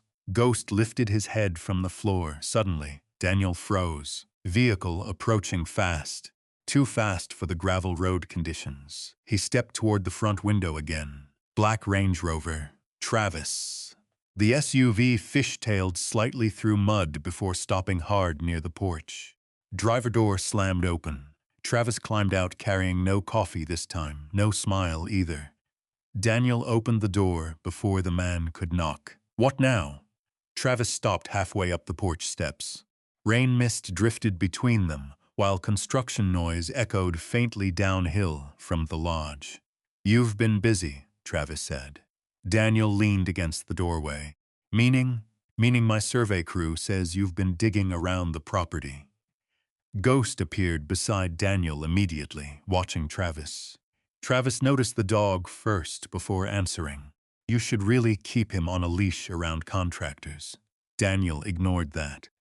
"You got cameras in the woods." Travis didn't even blink. "Security measures. For what? For squatters." The lie landed flat between them. Daniel folded his arms slowly. "What exactly are you worried I'll find out here?" For the first time, Travis looked tired. Not scared. Frustrated. "You ever spend years trying to keep a family business alive?" he asked quietly. "You ever watch taxes eat people alive while tourists complain online because one homeless vet sleeps too close to the entrance road?" Daniel's expression never changed. Travis stepped closer. "My grandmother lived in Fantasyland." His voice sharpened slightly. "She thought kindness solved everything." Ghost's lips pulled back just enough to expose teeth. Tiny movement. Enough. Travis stopped advancing immediately. Daniel noticed. Again. "People tell you who they are in moments like that." "You know what your problem is?" Travis asked quietly. Daniel stayed silent. "You still think the world owes people fairness." Wind moved through the porch behind him, carrying the smell of wet pine and diesel fumes from the work trucks below. Then Travis reached inside his jacket again. Daniel's shoulders tightened automatically. This time, the man removed folded paperwork instead of an envelope. Official documents, property seizure notices. County tax office accelerated the deadline, Travis said casually. $3,842.17 due by next Friday. Daniel stared at the paperwork. Travis smiled faintly now. Funny how quickly penalties stack up on abandoned properties. Ghost stepped between them fully. Protective stance. Head low, tail rigid. Travis finally looked directly at the dog. "You know," he murmured, "animals usually sense danger before humans do." Then he handed Daniel the notice. The paper felt damp and cold in his hands. Travis stepped backward off the porch. "1 week," he said. "After that, the county auctions the property and everybody moves on." He paused beside the SUV. "Take the money while you still can." Then he drove away again. Daniel stood motionless on the porch, long after the Range Rover disappeared downhill through fog. Ghost remained beside him the entire time. At 1:22 p.m., Daniel drove into Black Mountain for supplies. Not because he wanted to leave the Carriage house unattended. Because he needed answers. Green Supply Hardware sat along Highway 70 beside a feed store and an old laundromat with flickering neon signs in the windows. Walter Green looked up immediately when Daniel entered. "Bad day already?" Daniel placed the tax notice on the counter. Walter read it once and swore under his breath. "That fast? You know somebody at the county office?" Walter snorted. In a town this size, everybody knows somebody. He glanced toward Ghost resting near the entrance. Travis pushing hard means he's scared. Daniel leaned against the counter while fluorescent lights buzzed overhead. He mentioned fires. Walter's face changed slightly. Not surprise. Recognition. There were shelters that burned, the old man admitted quietly. Mostly old cabins outside Asheville and Swannanoa. He lowered his voice. Sheriff's office never proved anything. Daniel watched him carefully, but people talked. Walter nodded once. Yeah. A long silence settled between them while rain tapped softly against the storefront windows. Then Walter reached beneath the counter and slid a ring of old brass keys toward Daniel. What's this? Padlock keys for the old utility sheds around Blackbriar property. Walter shrugged. Evelyn gave them to me last winter in case anything happened. Daniel stared at the keys. Walter lowered his voice even further. She thought Travis was capable of worse than stealing. Ghost suddenly stood near the door, alert. Daniel turned instinctively toward the parking lot.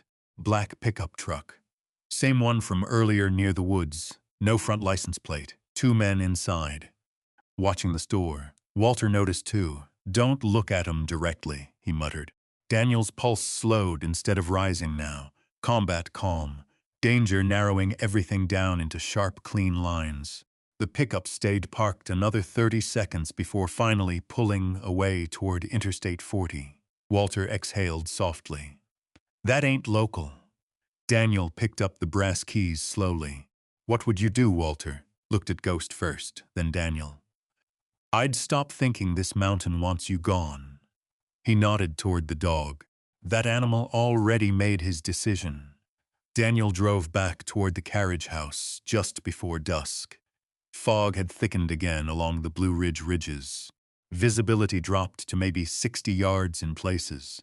Headlights reflected backling through mist like pale ghosts moving toward him. Ghost stayed restless the entire drive, whining softly, checking windows. At 6:51 p.m., Daniel noticed the first smell. Kerosene. Faint but unmistakable. Every muscle in his body locked instantly. He killed the headlights halfway up the gravel drive and coasted silently the rest of the way downhill toward the carriage house. Darkness swallowed the trees around them. Then Ghost exploded. The German shepherd lunged against the passenger door, barking violently toward the porch ahead. Daniel saw it at the same moment. Liquid glistening along the wooden steps beneath moonlight. A trail leading around both sides of the building. Kerosene. A figure moved near the back corner of the carriage house. Too fast to identify. Then fire erupted. Whoomph. Flames raced across the porch railing in one violent wave. Daniel's brain fractured instantly between present and memory. Orange light, black smoke, burning wood collapsing inward. For one horrifying second, he wasn't in North Carolina anymore. He was back inside a shattered aid station outside Kandahar, while fuel burned across concrete walls, and men screamed through radio static. Ghost barked wildly beside him. Daniel froze, couldn't move, couldn't breathe. Then the shepherd slammed both front paws against his chest from inside the SUV. Hard, the impact snapped him back. "Move!" Daniel gasped at himself. He grabbed the fire extinguisher from behind the driver's seat and charged toward the porch while Ghost sprinted ahead through smoke. Flames already climbed the side wall, fast, too fast, accelerant. Daniel emptied the extinguisher across the steps while heat blasted against his face. Smoke rolled upward thick enough to blind him. Ghost vanished inside the burning doorway. Ghost! Daniel stumbled forward through smoke instinctively, then heard the crash. Roof beam inside. The shepherd yelped once. Sharp pain. Daniel plunged into the hallway without thinking. Heat slammed into him instantly, burning cedar, melting insulation, smoke thick enough to claw down his throat. Ghost lay near the fireplace, pinned beneath a fallen timber beam, teeth bared in agony while flames crawled along the wall behind him. Daniel dropped beside the dog immediately. Easy, easy. The beam burned his palms even through the jacket sleeves. He braced one knee against the floor and shoved upward with everything left in him. The timber shifted barely enough. Ghost dragged himself free with a strangled cry. Rear leg twisted badly. Daniel scooped the shepherd against his chest just as another section of ceiling collapsed behind them in a shower of sparks. They burst through the doorway, seconds before the front windows exploded outward from heat. Glass scattered across wet gravel. Daniel fell hard beside the driveway, clutching Ghost while flames swallowed the carriage house behind them. The dog trembled violently in his arms. Smoke curled upward into the cold Blue Ridge night. And somewhere beyond the burning trees, an engine started. Daniel tightened both arms around Ghost and forced himself upright while the carriage house burned behind them. The dog's rear leg hung wrong, too loose. Ghost tried to stand anyway, collapsed immediately. "Easy," Daniel rasped. Ash drifted through the rain like black snow. Flames rolled across the roofline in violent orange waves, while windows burst one by one under the heat. The sound took Daniel straight back overseas. Fuel fires, collapsed compounds, men screaming through static. For half a second he almost dropped into the memory again. Then Ghost whined. Sharp, real. Daniel snapped back instantly. Focus on the casualty. Airway clear. Breathing rapid but steady. No visible chest trauma. Rear leg injury. Possible crush fracture. The old medic training slid into place automatically beneath the panic. Headlights appeared through the trees downhill. Another vehicle climbing fast toward the fire. Daniel tensed immediately, not trusting anything anymore. But then blue emergency strobes flashed through the smoke. Buncombe County Sheriff, Deputy SUV. The vehicle skidded sideways near the gravel drive, while a woman in a dark rain shell jumped out, already shouting into a radio mic. We've got active structure fire at Blackbriar property. Possible arson. She spotted Daniel kneeling beside Ghost and changed direction instantly. Sir, are you hurt? Daniel shook his head once. Dog's trapped leg. Smoke inhalation maybe. The deputy crouched beside Ghost without hesitation, despite the growling flames 20 yards away. Name tag, Elena Ruiz, mid-30s maybe. Dark hair tied back tight beneath the sheriff's cap soaked by rain. She looked at Ghost's leg once and swore softly under her breath. We need veterinary emergency now. Daniel nodded toward the Suburban. Keys inside. Ruiz grabbed them immediately. Can he tolerate transport? He was military canine? That wasn't my question. Daniel blinked once, then looked down at Ghost again. The shepherd tried lifting his head despite the pain. Still alert, still watching the tree line. Yeah, Daniel answered quietly. He'll tolerate it. By 7:24 p.m., Daniel was driving east toward Asheville with Ghost stretched across the rear seat, wrapped in an old wool blanket, while Deputy Ruiz followed behind with lights flashing through fog. The inside of the Suburban smelled like wet fur, smoke, and burned cedar. Daniel kept checking Ghost every few seconds in the rearview mirror. Respiration still fast. Eyes open, though. Good sign. The windshield wipers squealed across cracked glass while Interstate 40 blurred wet and silver beneath headlights. Daniel's hands shook hard on the steering wheel, now that movement had stopped. Adrenaline crash. Classic post-contact drop. His knuckles still carried small burns from the collapsed beam inside the carriage house. Skin along his right wrist blistered where hot ash landed while pulling Ghost free. He barely noticed. At 7:51 p.m., they reached the emergency veterinary clinic off Swannanoa River Road near Mission Hospital. Blue Pearl Pet Hospital. Bright fluorescent lights, automatic doors. Too clean, too white.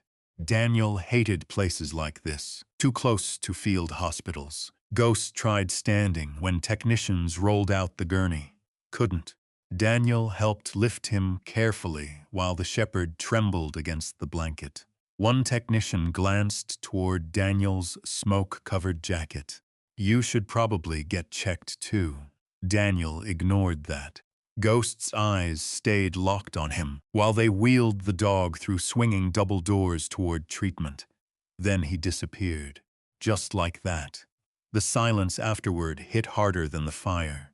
Deputy Ruiz sat beside Daniel inside the waiting room 30 minutes later, while vending machines hummed softly against one wall. Television muted overhead. Late weather report showing freezing temperatures moving into the Blue Ridge region by Friday. Daniel stared at nothing. Ruiz handed him a paper cup of coffee from the lobby machine. Black, she said. Figured that seemed safe. The cup warmed his burned hands. Barely. What caused the fire, he asked quietly. Ruiz leaned back in the plastic chair. Kerosene patterns around the porch. She rubbed tired eyes with 2 fingers. Definitely intentional. Daniel nodded once, not surprised. Ruiz studied him carefully now. You got enemies, Mr. Mercer. Daniel almost laughed at that. Short sound, dry. Depends how much time you got. Rain rattled softly against the clinic windows outside. Ruiz crossed one ankle over the other. Mind telling me why somebody would torch a carriage house 2 days after you moved in? Daniel hesitated, then looked toward the hallway where Ghost disappeared earlier. He found something. Ruiz waited. Daniel finally pulled one of Evelyn's folders from inside his smoke-stained duffel bag. Property transfers, invoices, financial records. Ruiz flipped through the first several pages slowly. Her expression changed almost immediately. Well, she murmured quietly. That escalated fast. Daniel leaned forward with elbows on knees. There's more hidden in the bunker under the house. Ruiz looked up sharply. Bunker? He nodded. Storm shelter. Hard drives, too. Ruiz closed the folder carefully. Did anybody else know you found this? Daniel thought about Travis. The cameras, the truck watching Green Supply, then the fire. Yes, Ruiz exhaled slowly. The word carried weight, procedure beginning. At 9:06 p.m., Ghost finally came out of surgery. Rear leg fracture, smoke inhalation, burns along his flank. But alive, the veterinarian, a tired woman named Dr. Hannah Lee with soot smudged across one sleeve, showed Daniel the x-rays clipped to a light board near exam room 4. No spinal damage, she said. That's the miracle tonight. Daniel rested one hand lightly against Ghost's neck while the shepherd lay sedated beneath blankets. IV line taped to one paw. Breathing steadier now, doctor. Lee pointed toward the splinted rear leg. He's going to limp permanently. Ghost opened one eye at Daniel's voice. Tail thumped once weakly against the blanket. Still here. Daniel swallowed hard enough that his throat clicked. Deputy Ruiz waited until Dr. Lee stepped out before speaking again. We need official statements tonight. Daniel nodded slowly. I figured. By 10:18 p.m., Daniel sat inside interview room 2 at Buncombe County Sheriff's Office, downtown Asheville. Gray walls, metal table, digital recorder blinking red between paper coffee cups. The room smelled faintly like disinfectant and stale copier toner. Daniel hated every inch of it. Recorder clicks echoed too closely to military debrief rooms overseas. Fluorescent lights buzzed overhead in the exact same rhythm as old operations trailers outside Kandahar. His breathing shortened before he noticed. Ghost lay beside his chair, wrapped in blankets despite hospital protests about discharge timing. Dr. Lee finally allowed temporary release after Daniel refused to leave him behind. The shepherd rested his head directly against Daniel's boot now, grounding him, keeping him anchored. Ruiz entered carrying another stack of paperwork. We've got county investigators reviewing the financial records already, Daniel. Daniel rubbed one hand slowly against his jaw. And Travis? Ruiz sat across from him. Currently unavailable. Her tone suggested she didn't enjoy saying that. But Asheville Peak's lawyers are suddenly making phone calls tonight. Of course they were. Money moved faster than fire trucks. Ruiz clicked the recorder on. The sharp electronic snap hit Daniel harder than expected. Instant flash. Radio clicks. Night patrol outside Bagram. Medics calling evacuation routes while helicopters circled overhead. His shoulders locked. Ghost lifted his head immediately and pressed harder against Daniel's leg. Ruiz noticed. Without a word, she reached forward and switched the recorder off again. Silence returned. Daniel exhaled slowly through his nose. Sorry. Don't be. Ruiz leaned back slightly. We can do this another way.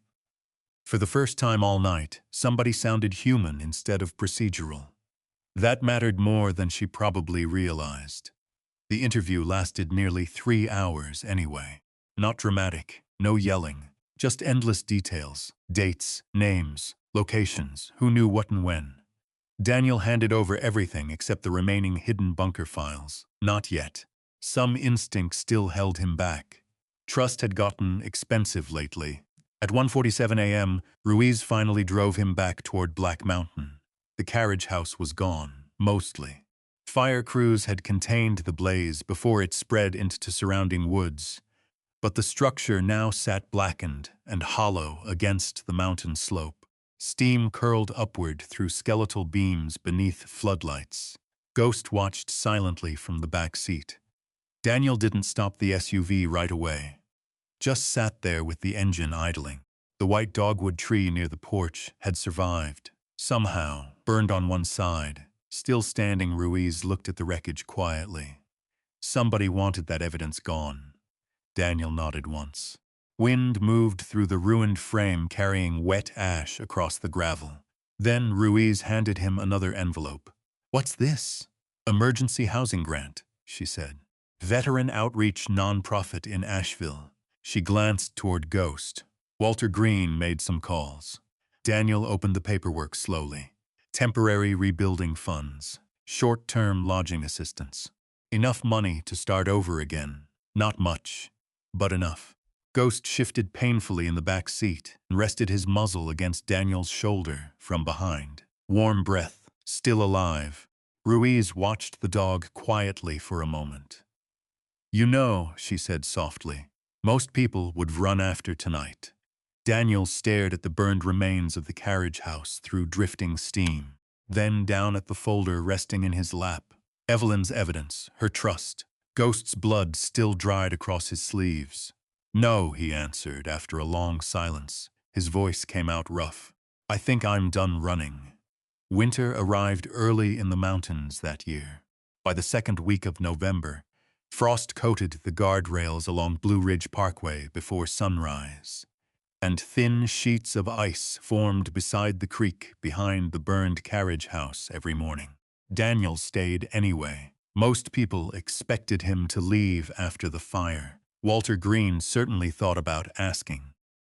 Deputy Ruiz checked twice during the first week, just to make sure he hadn't disappeared into the woods with Ghost and whatever sanity he still had left. But every morning around 6:30 a.m., Daniel unlocked the temporary construction trailer, parked beside the ruins, and started working. No speeches, no grand plan, just work. Ghost healed slowly inside the small camper donated by a veterans outreach group near Asheville. The old shepherd moved stiffly now, rear leg wrapped in black support braces that clicked softly against the floor whenever he walked. But he still made patrol rounds every night, every single one. Daniel noticed that first. Even injured, Ghost limped the property perimeter before sleeping.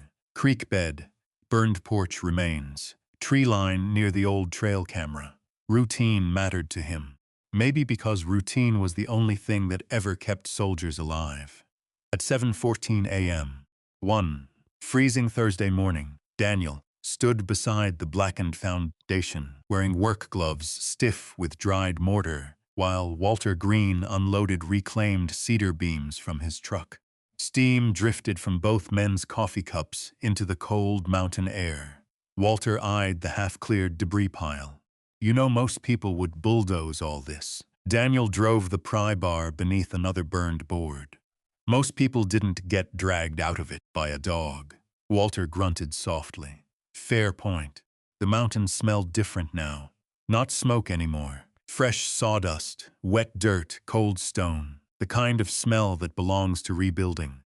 Ghost lay near the edge of the property, beneath a wool blanket, watching every movement while construction crews from Asheville Veteran Housing Coalition repaired the roof frame above them.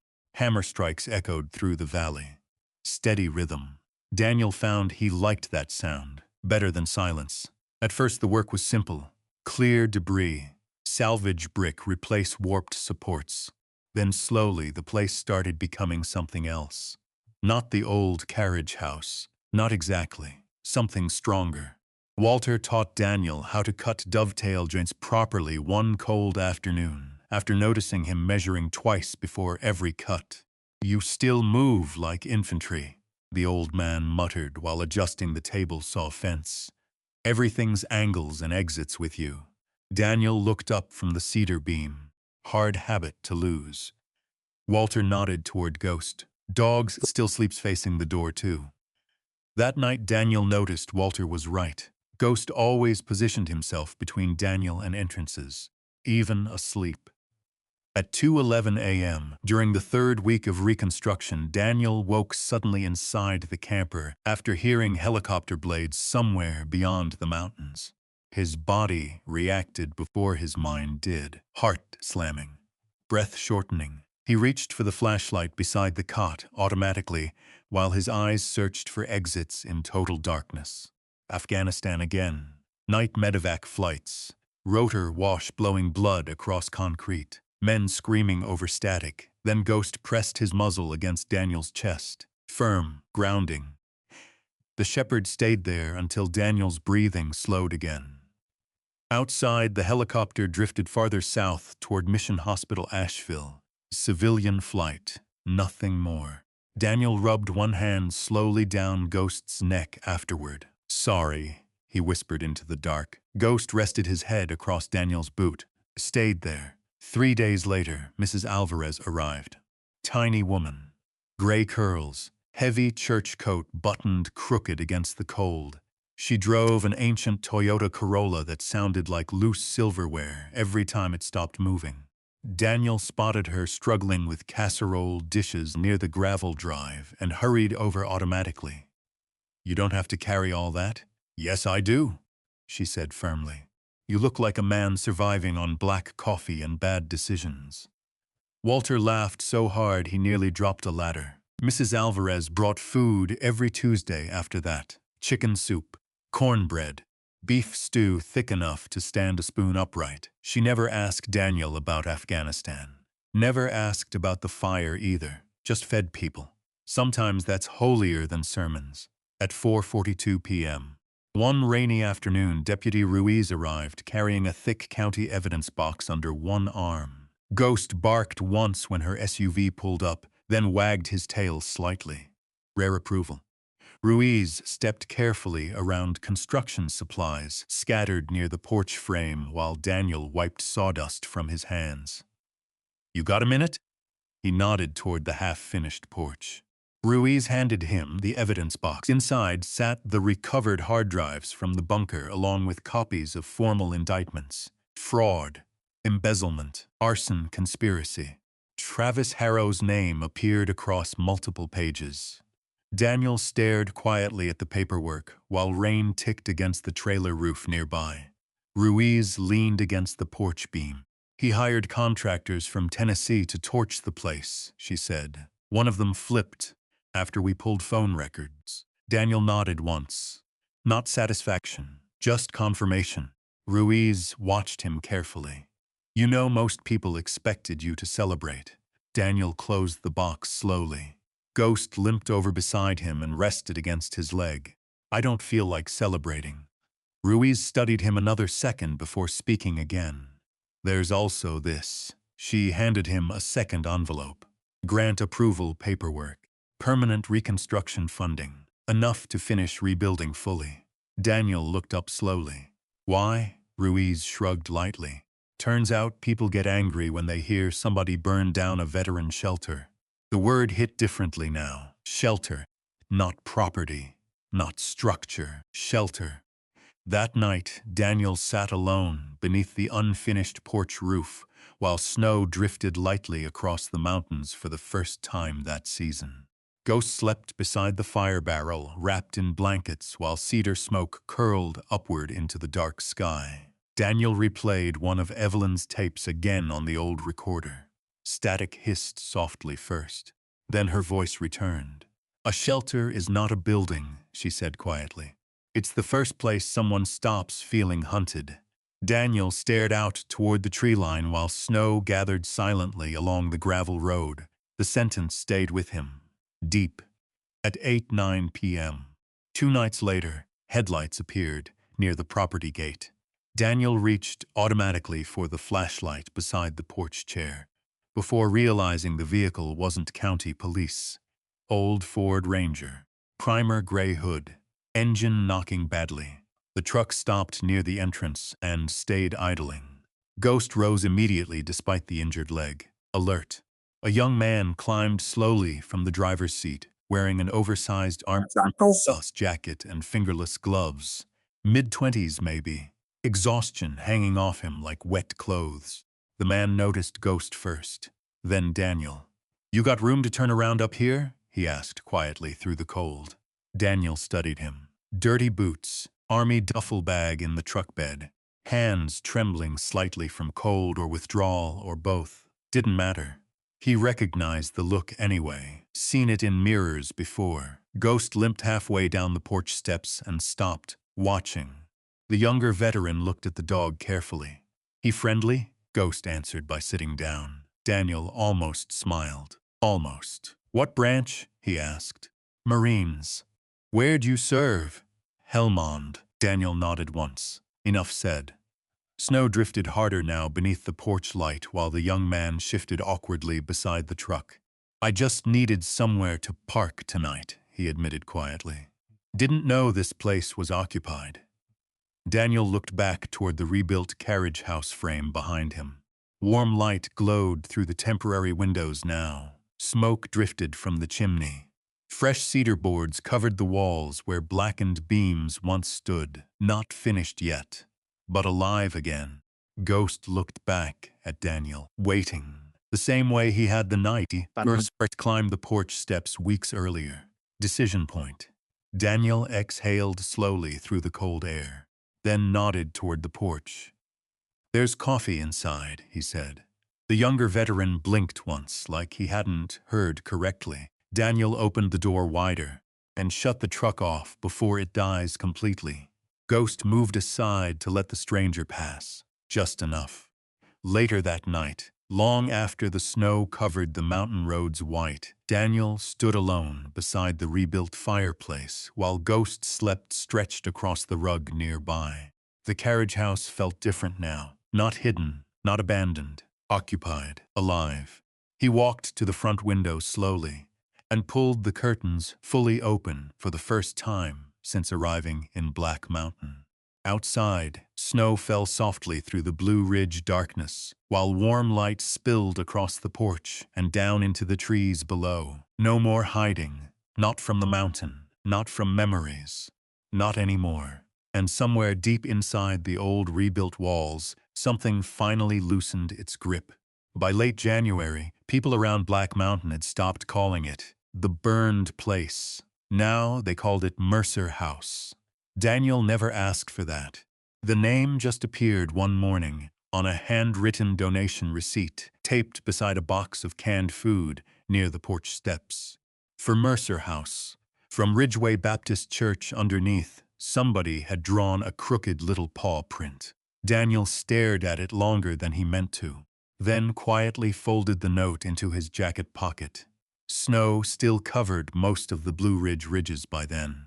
The mornings came hard and blue-gray across the mountains, cold enough to freeze water buckets solid beside the shed before sunrise. But inside the carriage house, warmth held. The rebuilt walls trapped heat now. Cedar smoke drifted steadily from the chimney each evening. The floors no longer groaned under every step. It felt lived in. At 6:18 a.m. Each morning Daniel woke automatically before dawn. Still Army, still wired that way. He brewed coffee in the dented steel pot Walter had given him for Christmas and checked the property perimeter while Ghost limped beside him through fresh snow. The shepherd never fully recovered his old gait. Cold mornings stiffened the injured leg badly, but he refused to stay behind. Some habits become identity. Daniel understood that better than most. The younger Marine veteran stayed 3 nights originally, then 5, then 2 weeks. His name was Tyler Boone, 27, former machine gunner, Helmand Province. Medical discharge after an IED strike outside Sangin left him with partial hearing loss and enough shrapnel in his shoulder to set off airport detectors. He barely spoke the first few days, mostly just fixed things, changed oil in the generator, repaired a broken porch light, split firewood behind the shed with mechanical focus until sweat soaked through his coat despite the freezing air. Daniel recognized that too. Hands stay busy so the mind doesn't wander where it shouldn't. One evening around 8:40 p.m., Tyler froze suddenly during dinner when a logging truck backfired somewhere down Highway 9. Fork stopped halfway to his mouth, eyes distant, gone somewhere else. Ghost stood immediately from beside the fireplace and limped across the room until his head rested gently against Tyler's knee. The younger veteran blinked hard twice, came back slowly, then scratched behind Ghost's ears without saying a word. The room stayed quiet after that, except for the crackling wood stove. Nobody tried to explain anything, didn't need to. By February, word had spread farther than Daniel realized. Veterans started appearing quietly, not crowds, just one at a time. A former Navy corpsman sleeping in a Subaru outside Asheville VA Medical Center. An older Gulf War mechanic living behind a closed gas station near Old Fort. A woman from Tennessee traveling with a service Labrador after leaving an abusive apartment situation. Some stayed one night, some stayed longer. Nobody asked too many questions. That was part of the rule now. At 3:07 p.m. on a freezing Thursday, Mrs. Alvarez arrived, carrying 3 crock pots, and immediately scolded Daniel because somebody had tracked mud across her freshly cleaned kitchen floor. Daniel looked around the carriage house. "You cleaned the floor?" Mrs. Alvarez pointed her spoon toward him. "You boys would live inside a landfill if left unsupervised." Walter nearly choked laughing near the fireplace.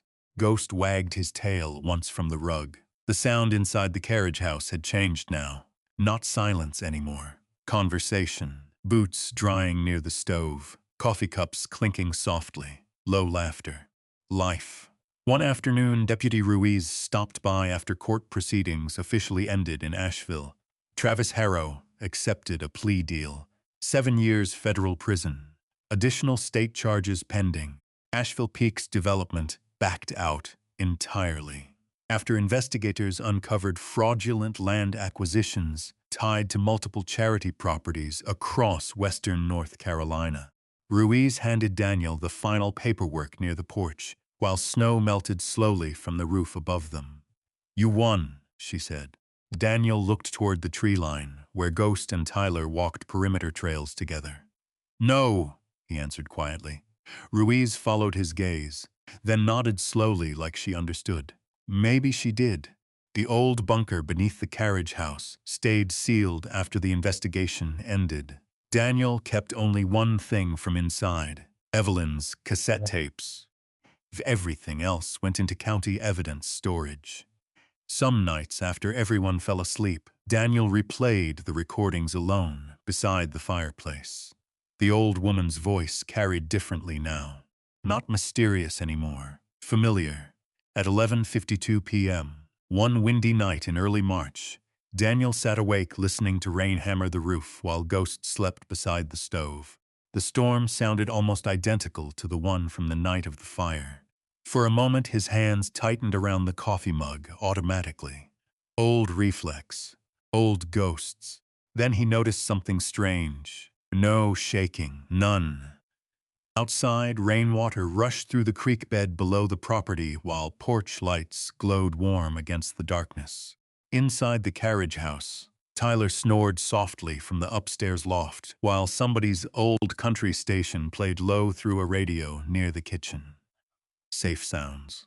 That realization hit Daniel harder than he expected. His body had finally learned the difference. The difference between danger and memory. Ghost opened one eye from the rug and watched him quietly. Daniel smiled faintly toward the dog. "Guess we made it, huh?" Ghost's tail thumped once against the floorboards. That spring, Daniel planted a white dogwood tree beside the rebuilt porch. Same spot where the burned one barely survived the fire. Walter helped dig the hole. Tyler complained the roots were frozen solid. Mrs. Alvarez brought lemonade, even though it was still too cold for lemonade. The whole thing felt ridiculous and good. At exactly 4:26 p.m., Daniel packed dirt around the base of the sapling, while Ghost lay nearby in the grass, watching traffic move slowly along the distant mountain road. The shepherd had more gray around his muzzle now, more stiffness too, but his eyes stayed sharp, always sharp. A truck pulled into the gravel drive halfway through planting. Older man, Vietnam veteran, according to the faded cap he wore. He climbed out slowly using a cane and stared at the carriage house for several long seconds. Then at Daniel. "This the place helping vets?" Daniel wiped dirt from his hands onto his jeans. "Depends what kind of help you need." The older man looked away toward the mountains. "Mostly somewhere quiet." Daniel nodded toward the porch. "Coffee's fresh." The man smiled once. Small, tired, real. And just like that, the door stayed open again. By April, evenings became warmer along the ridge. The last snow melted from the higher peaks around Pisgah National Forest while fog rolled, softer, now through the valleys after sunset. One night, Daniel stood outside alone, watching light spill from the carriage house windows across the gravel yard. Ghost rested beside him on the porch, wrapped in an old army blanket. Inside, somebody laughed loudly over a card game near the kitchen table. The sound drifted through open windows into the spring air. Daniel looked up toward the mountains. For years after Afghanistan, every place he slept felt temporary. Every room became another holding position, another fallback point, another place to survive until morning. But this felt different. This place had roots now. Then the screen door creaked softly behind him. Tyler stepped outside carrying 2 mugs of coffee. He handed one over quietly. "You ever think this was what Evelyn wanted?" Daniel stared at the warm windows glowing behind them, at the porch, at Ghost, at the dogwood tree beginning to bloom beside the steps. Then he nodded once. "Yeah," he said softly. "I think she knew exactly what she was doing." Later that night, after everyone else went to bed, Daniel played the final cassette tape one more time.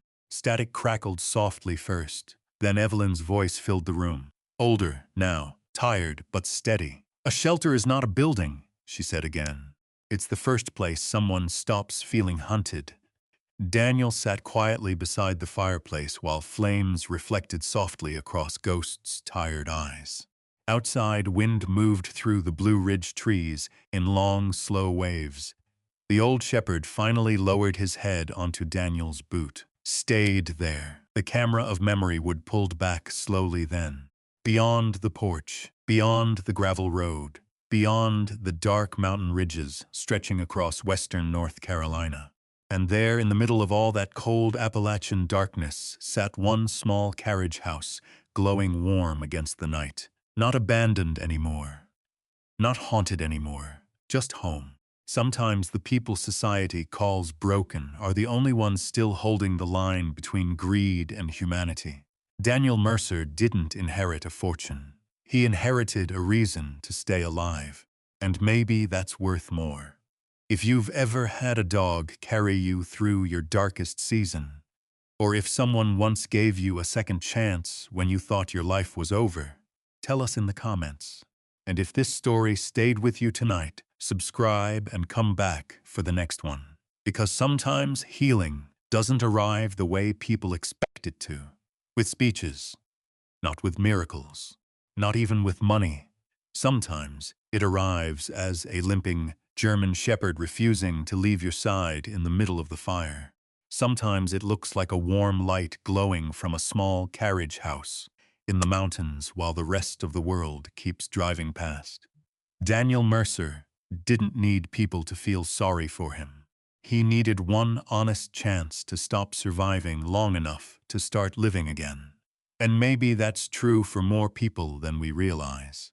The truth is, a lot of wounded people learn how to hide in plain sight. Veterans, struggling neighbors, folks carrying grief so quietly nobody notices until they disappear.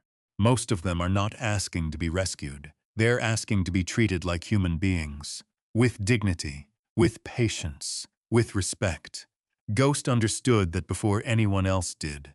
That dog never cared whether Daniel had money, a home, or a clean past. He only cared that his person was still breathing, still standing, still worth protecting. And in the end, that loyalty became the thing that brought other broken people back toward the light too. Maybe that's how real communities are built. Not from perfect people, but from wounded people who decide not to let each other disappear. If this story made you believe that every person deserves to be seen with dignity, comment 1 below. And if you want more stories like this, subscribe and stay with us for the next one.